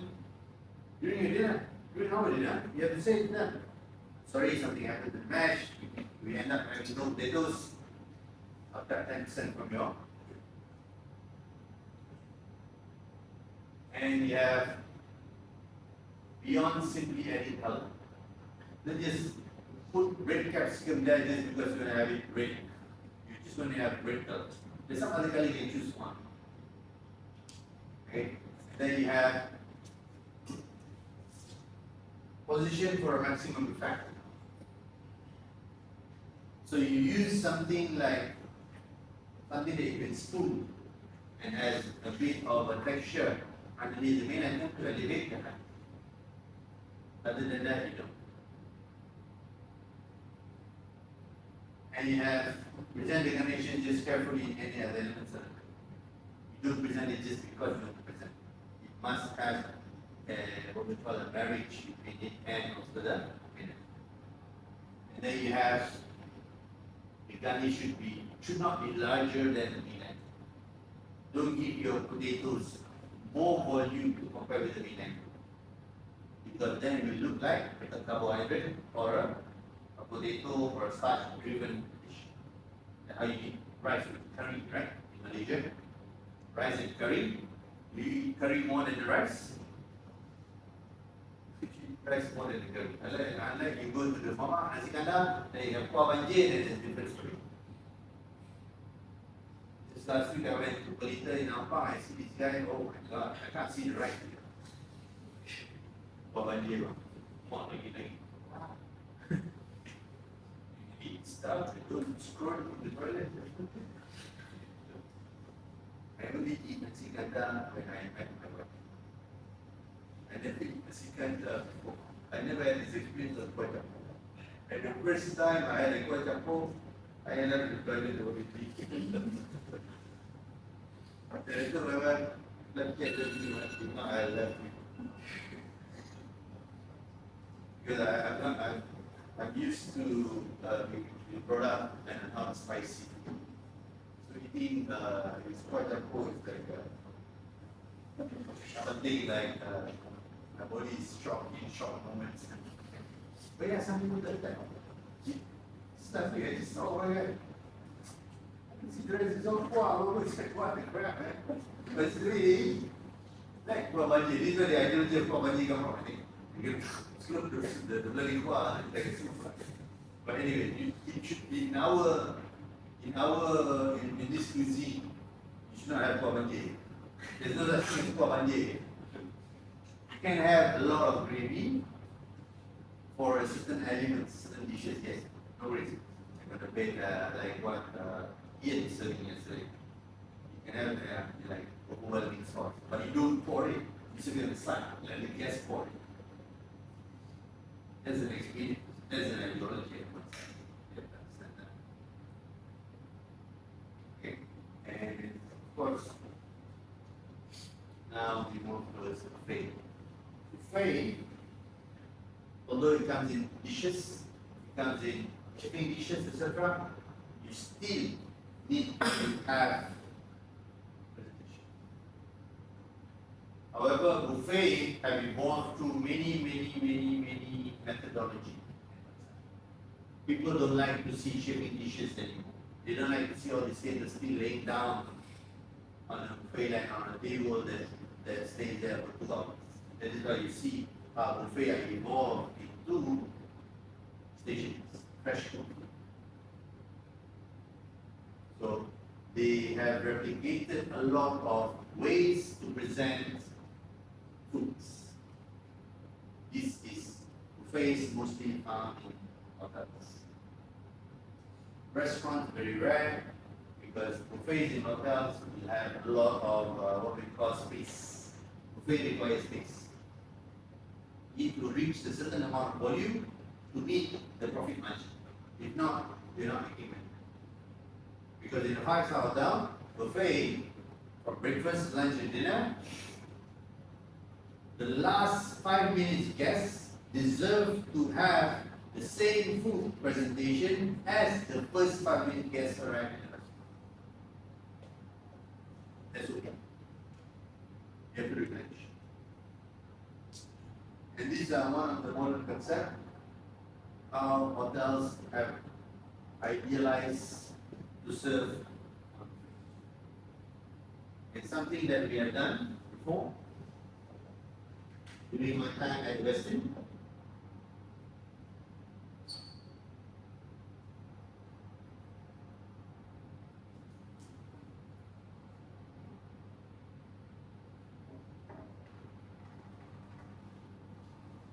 So this is a media day where we serve the food media, where we do buffet, but it's like a safari walk-around buffet. The concept whereby we have stations where the guests can come and choose the ingredients that they want and take it and they shove it back to their food. And buffets are pre-cooked, are known for pre-cooked food. But now it has changed into something else.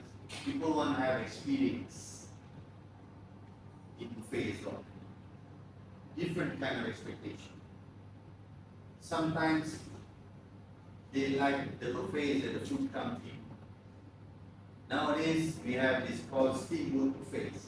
Have you been to steamboat buffet? Who enjoys steamboat buffets?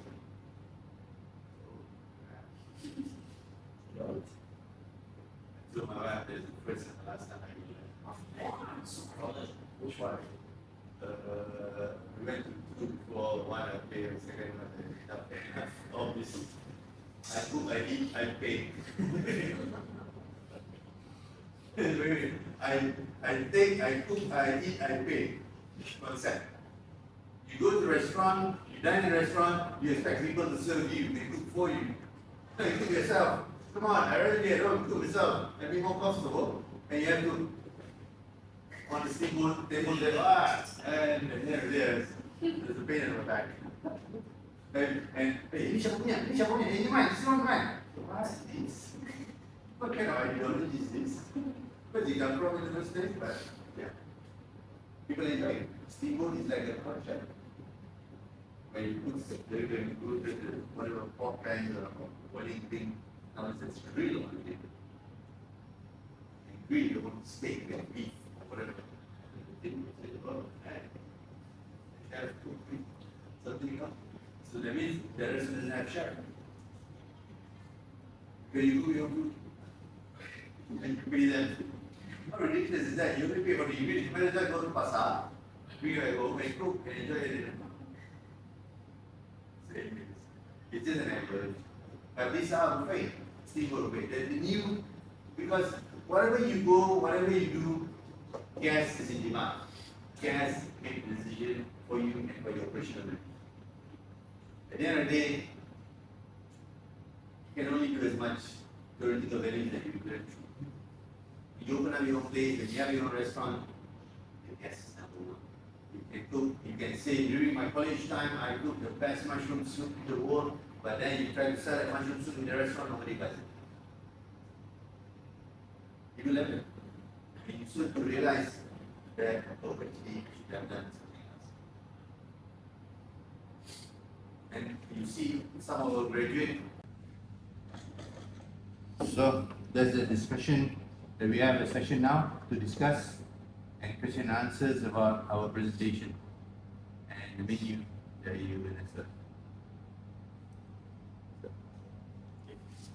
Start with the bread basket first. Oh, sorry. Okay, so I'll start with the bread basket first. So this one, for the patty bread, I have a shishata. It's quite similar to focaccia actually, but it's quite different in how the crust is a bit more crispier and in terms of flavor is more saltier lah. So it's also known as a Tuscan flatbread lah. So Yes, I know what you're talking about. okay. Then we have a white bread, or this funny this color. Okay. Looks like this, yeah. Yeah. Flatbread. Good cheese, good thing. So this is just two options, Okay. but ideally I try to go with the watermelon with goat cheese. Uh, Yeah, not with tuna, right? No, not into that. This one is just an additional, just in case if the first one. Yeah, you have the goat cheese, no tuna, please. Alright, it's not together.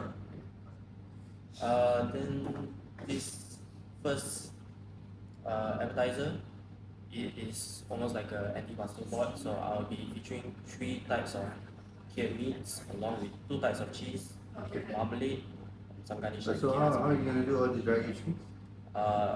Probably in the month in advance, I'll have to, or depending on the time, maybe 2 weeks or 3 weeks, I have to try and cure them first in a grinding station. So maybe for the turkey also, I have to soak in advance. Okay, sure. Sounds organized. Yeah. I look at the pricing also. Can I ask? So let's just say if the pricing is not doable, is it possible to get already cured meats? It's also possible. It's not a bad thing. Okay, then for the second appetizer, Or you may just change the idea of the antipasta. so another one also, the second one appetizer is deep fried zucchini Zucchini flower. flour is a risk because sometimes it's not available. Okay. I try get the appetizer, see if I can substitute. Okay, so for the palate cleanser, it's this orange and Parini lemon sorbet. So this lemon zero is Parini lemon zero is actually a liquor brand, but it is 0% alcohol. So I'm not so sure if that one can be ordered, even though it's not alcohol. Okay, so for the first course, it is a pasta course. So this one is called Who's gonna make the volatility? Yeah, who's gonna make it? Yeah, I know what is it, but who's gonna make it? Your classmate can do it. We don't buy these. Yes, of course. Yeah, I know how it looks like. I need to know who can do this. You can teach them. Okay, sure. So the next one is second is black pot. Spicy beef sausage. Yeah. Where do you get this? Ideally, if possible, try to order from them. No. How possible? You wanna do this, you have to do it yourself. You have to do your own spicy beef sausage. If you want to do this. Okay? Yeah, I'll look at it. The dolce is the dessert. Okay, Yes. this one you discuss with the driver. Come. Okay. So look back at the antipasto. If you think it's not possible, then change the antipasto further to something else. Your spicy beef sausage, make sure you do. And this one And also, rethink about your pasta. If it's not possible, you can. There's like more than 100 shape. yeah, of course. Probably it's not. It's just that it's one of the inspiration from Heinz bag. So I try to follow it. Sure. Okay. Sure. Anyone else? Yeah.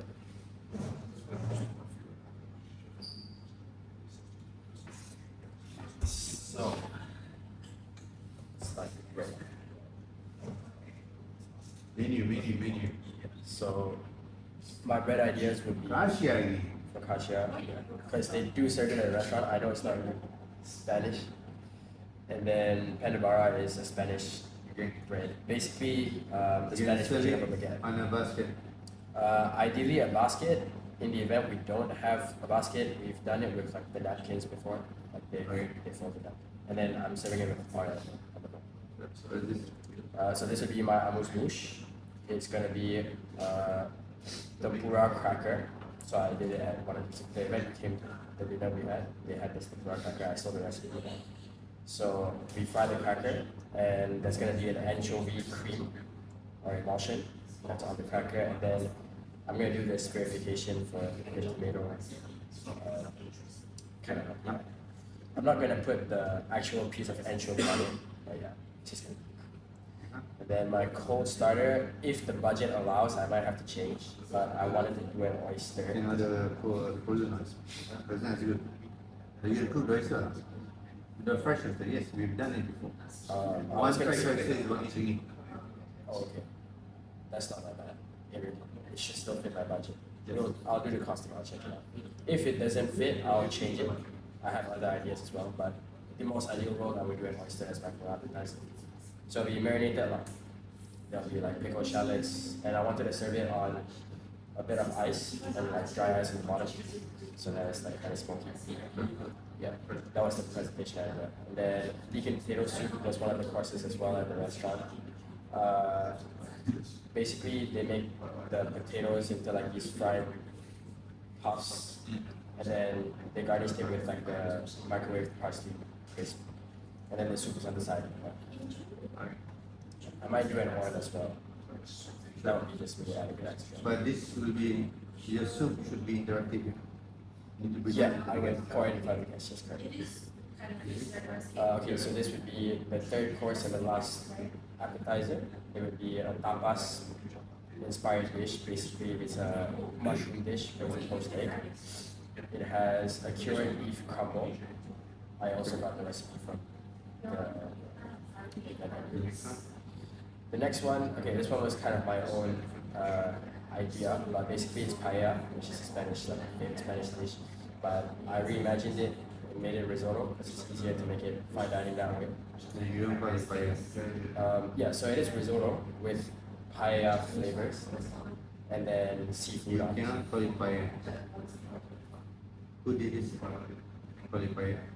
No, but it's just an idea I had. So this is the picture, but not representing fire, right? Yeah, it's This is not. the picture for your reference. Yeah, it's a picture from our. Fire is a dish, classical, cannot be constructed. It's very difficult to deconstruct fire. It's like you're removing biryani flavor out of a rice and serve a white rice with the biryani flavoring outside of it. It's very strange. And it's a main course dish altogether. Yeah, it was gonna be my main course. Basically, Basically, I then thought you have to call it saffron risotto, things like that, or over, but not fire. Fire is a very strong expectation. okay, I can change the name. but it has all the elements in paella. So even like the crispy rice element would be the rice twiddle. It's basically like a crispy rice twiddle. You have to call it constructed paella. Or like bomba rice risotto or It's something. not very funny. The more you have paella, you have to fulfill certain Expectations. Yeah. So my meat course, I wanted to do lamb because I wanted to save the hassle of in case I have guests that don't eat beef. I didn't want to make different stuff, so lamb is just a safe option for everyone. With So you artichokes. guys they can't eat red meat. I hope not. But yeah, it would be safer than beef. The artichokes, ideally I would want fresh artichokes. That's how we did it. But it's a hassle, so if you get them in the can, it's also workable. The canned one is tasteless. Yeah, I It's not know. worth it. I'm telling you. It's not. Okay, I can substitute this. Do 3 other vegetables that you can work with. Your classmates have work to do. Yeah. Some skills to show. Rather than having to because artichoke is something that is difficult, uncertain to get. Yeah. And for me, artichoke actually is flavorless Yeah. and very expensive. The canned ones are not really ideal. The ones they did at the restaurant was fresh artichokes, and they're a pain to process as well. So yeah, I can switch it. I'll think of something. And then my palate cleanser was gonna be Palate cleanser and dessert or dessert shepherd. Okay. Thank you. We're good?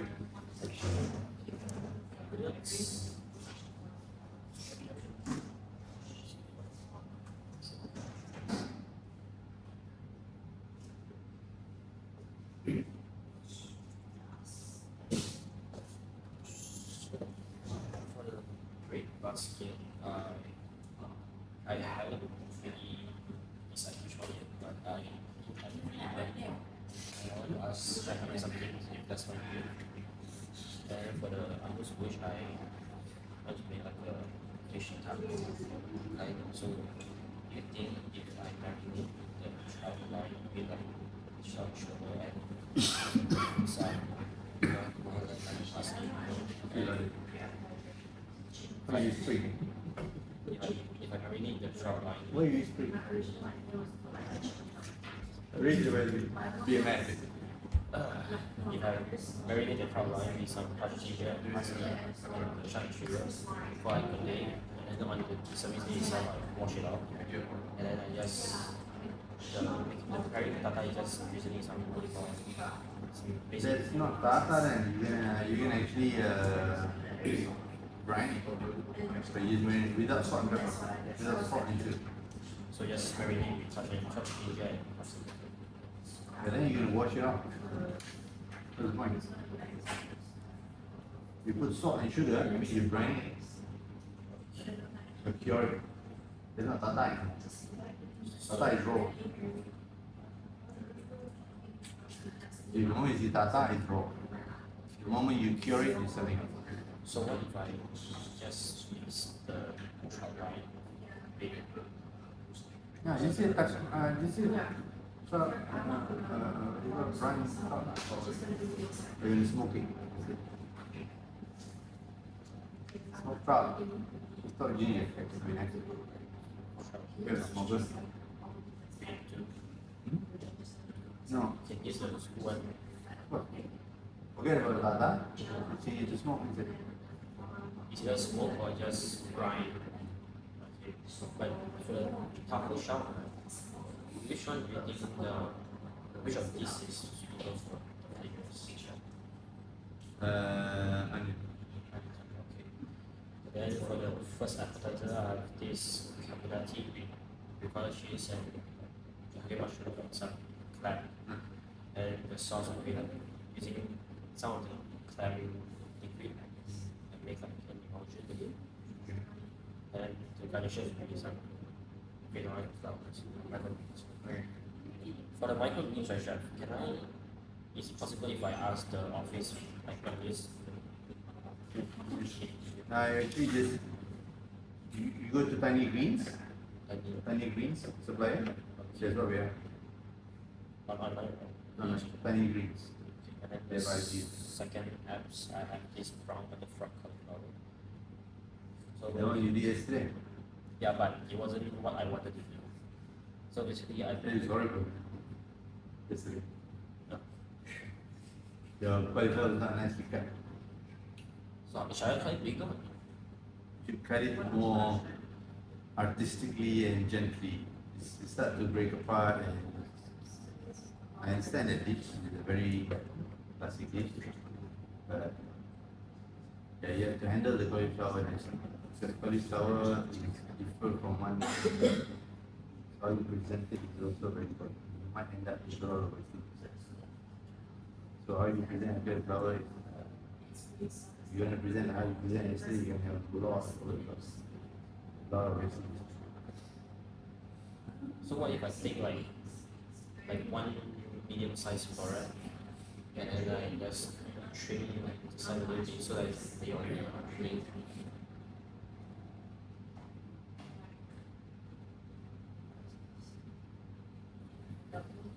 Or should I not do this because it's Yes. You can do cauliflower couscous. Trim the small little florets. Make like small as like a couscous. Cook it next. It's a lot of work though. Ask your boys to do it. But if you don't want to do that, then the cauliflower risotto, then change it. Right? Because Hollywood, asam pedas espuma. yeah. So for this one, I don't know if I should take sauce or like The Using asam those- pedas is a very light broth. You don't have a thick broth for asam pedas. Then you need to have more vegetables. Your whole dish is lacking of vegetables apart from the cauliflower, but yeah, you need to have more vegetables. What about carrots, man? You are missing carrots.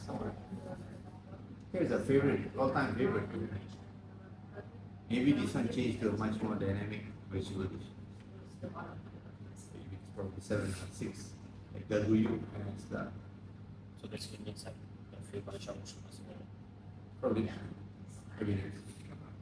Think about 5 colors, change it into similar shape, serve it.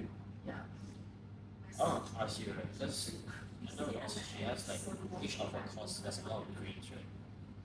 So what are you Greens, suggesting? you have to look for local greens. The greens that she used, green local. They are promoting what we call their own what you call market fee. We should do that too. This is called decolonialization of cuisine, whereby every country now start to use their own produce. Yes, certain things are very limited for us, but we should follow that concept. It's also the concept of all these chefs. Yeah, remember, yeah guys, because nowadays, if you see the current trend for 2025 trend, is that every chef and their restaurants are what we call, in some research, they call it decolonialization of cuisine. That means you don't stick with a cuisine that been brought by Paul Bocuse Escoffier anymore. And why? By doing that, you are using local produce, which is much more sustainable. Because the whole world is talking about sustainability. Okay. So maybe you do that. Gather some local veggie. You're not familiar with local veggie? Go to pasar. Go to Sumai. But do you think if I make this sauce and mix it, can the typing doesn't work? Do I need, but I need something like that or like something like that. Hot is cool, yes. You put gelatin. But hot doesn't work. But I should serve the sauce on actually. Should be. But if you want to do the espuma, then you just froth it and foam it, and we will put lecithin inside without using canister. So it's better if I use it for You can order lecithin. So lecithin, then you can foam the sodas. but besides okra, right, the ladies finger, what yeah, So these are the things. Since you are into local vegetable, you have bitiga, you have what we call kangkong,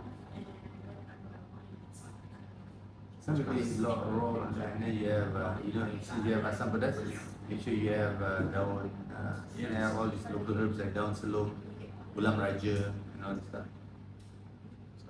Then you can also put some pucuk paku, or pucuk gajus, or even pucuk ubi, pucuk betik. All these are vegetables that people fail to serve sometimes. But you can use it, these are all local feeds. Use like these greens that you suggested. Do I make like salad-ish type? Okay. Some can serve raw, some need to blanch first. And we can use the tempura. What they use for asam pedas. The leaf is for tempura. Any the leaf.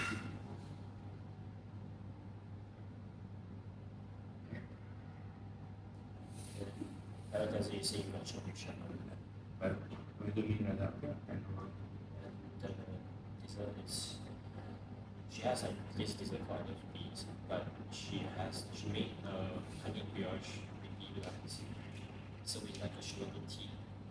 yeah, I thought this is dessert, Sharon. But you always do the chocolate thing that you mentioned on Monday. I like Sharon dessert. Chocolate pulang. You're gonna do it in your next class with him. Because the chocolate kulan gives you difficulty level. Difficulty level where I give you goosebumps. Whether it's gonna fail or not fail. And you need to know the methodology to manage this failure rate. Ursa? Yeah. Oh, bro, risky. But bro, so the whole thing, He said that what you're you risky. should I said risky. Just do something. Basically, he don't trust you. No, You hate me? I would trust Ursa. Like, out of everybody in class, if I had to trust one person with this, it would be Ursa. Yeah, bro. So the whole thing, you think I should, what are the things that you think I should have go back home and just besides Is there any reason why you don't do red meat? I wanted to be Because you already have fish here and have fish there as well. Yeah, that's very normal. So anyway, it should be perfect. So, but it's it looks very plain with no varieties of meat. so if I change this to like a Red meat, chicken or duck or whatever. Because you already have fish over there. The capability is 9. Let's say. Almost vegetarian. This one is almost vegetarian. If you plan to do that. that's not how many it's like very good, half vegetarian and half like Up to you. Because right now you're buying Hollywood anyway, but Hollywood is not that expensive, it's frozen. if I change to red meat, right? Beef. How does that change? Doesn't go with the surplus. And if I use duck, you can give like a full duck for us. You can order whole duck, you can order duck breast. Best whole duck. You keep on one duck. Utilize the duck. Okay?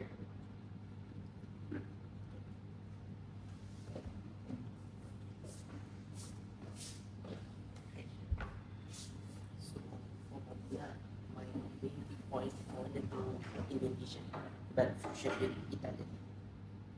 Okay, masuk apa tu orang? So the bread I will do sourdough and brioche.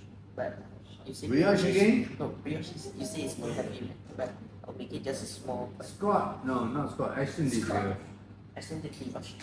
Yes. Okay, then I'll change. No more brioche. You do Yeah. what is it in Indonesia?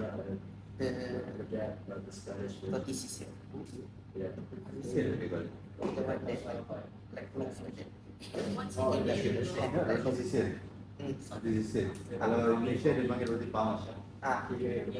Then I'll do roti sisir. Okay, dia I'll do pandan. pandan. Then for the upper food, I'll do asin and boba. It's like the soup itself is big. I will make it from watermelon, pineapple, and apple. I blend it, then I will cook it again with like vinegar and chili. It's served cooked it's like this.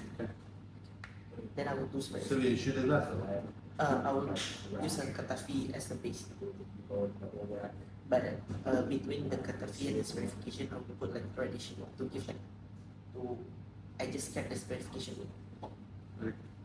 Then the first appetizer, I will do like a sour fish soup. So this one is like a clear fish soup, but the soup itself is cooked with I don't know what sayur asin called in English. And then I will do green tomato as well. And ginger is to give that ingredient smell. What fish is? This one I'm still thinking what fish I should use. Fish snapper. Okay. This kind of dish, fish snapper. Okay.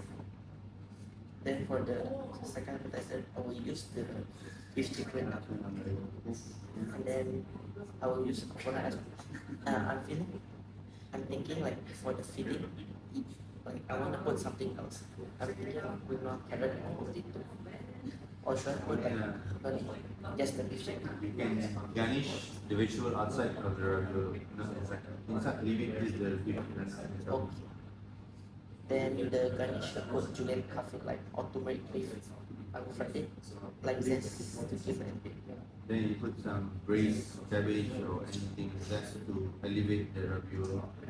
Or Don't like put the ravioli flat on the plate. like last time how we do. That's right. Okay. So the ravioli should be elevated with it. Then I can do the carrot and potato. I julienne refine, I stir fry But potato, or carrot and cabbage. either purple cabbage or cabbage, or you can order savoy cabbage. Savoy. Savoy. Okay. Then I will like top it with some oil. Then for the first main course, I'll do The ravioli two color? I'm thinking of doing two striped. Then the first main course I will do grilled udang kala with chimbar sauce. Can I get udang kala for this? I will charcoal grill it first, like before the service. Then just finish it in. What, lamb loin? I will use that one. Okay. I'm still. Any other vegetable? I'm not thinking it's not enough vegetable. I'm still thinking about it. And I'm not very sure with my beef. I scared it will fail. I think it's very, unless you go to the market to buy the ketupat. The one in The like the ketupat one casing, I think, when is your week? wings, wing 6. Much. So probably you can get it from the pasar. Local pasar, another nasi, the casing of the ketupat. Oh, You know the kelapa, what is it called? Daun kelapa, that one the anyaman. So you can get it and you can do nasi from that. so I just do like I put the rice mix it. And cook it inside the casing. It's not. I was thinking just using like pandan or banana leaf. Banana leaf, the banana leaf can. A banana leaf. I just Like how you do burrata. something like that. Then that's good. I just need to put more vegetable. Thank you, chef.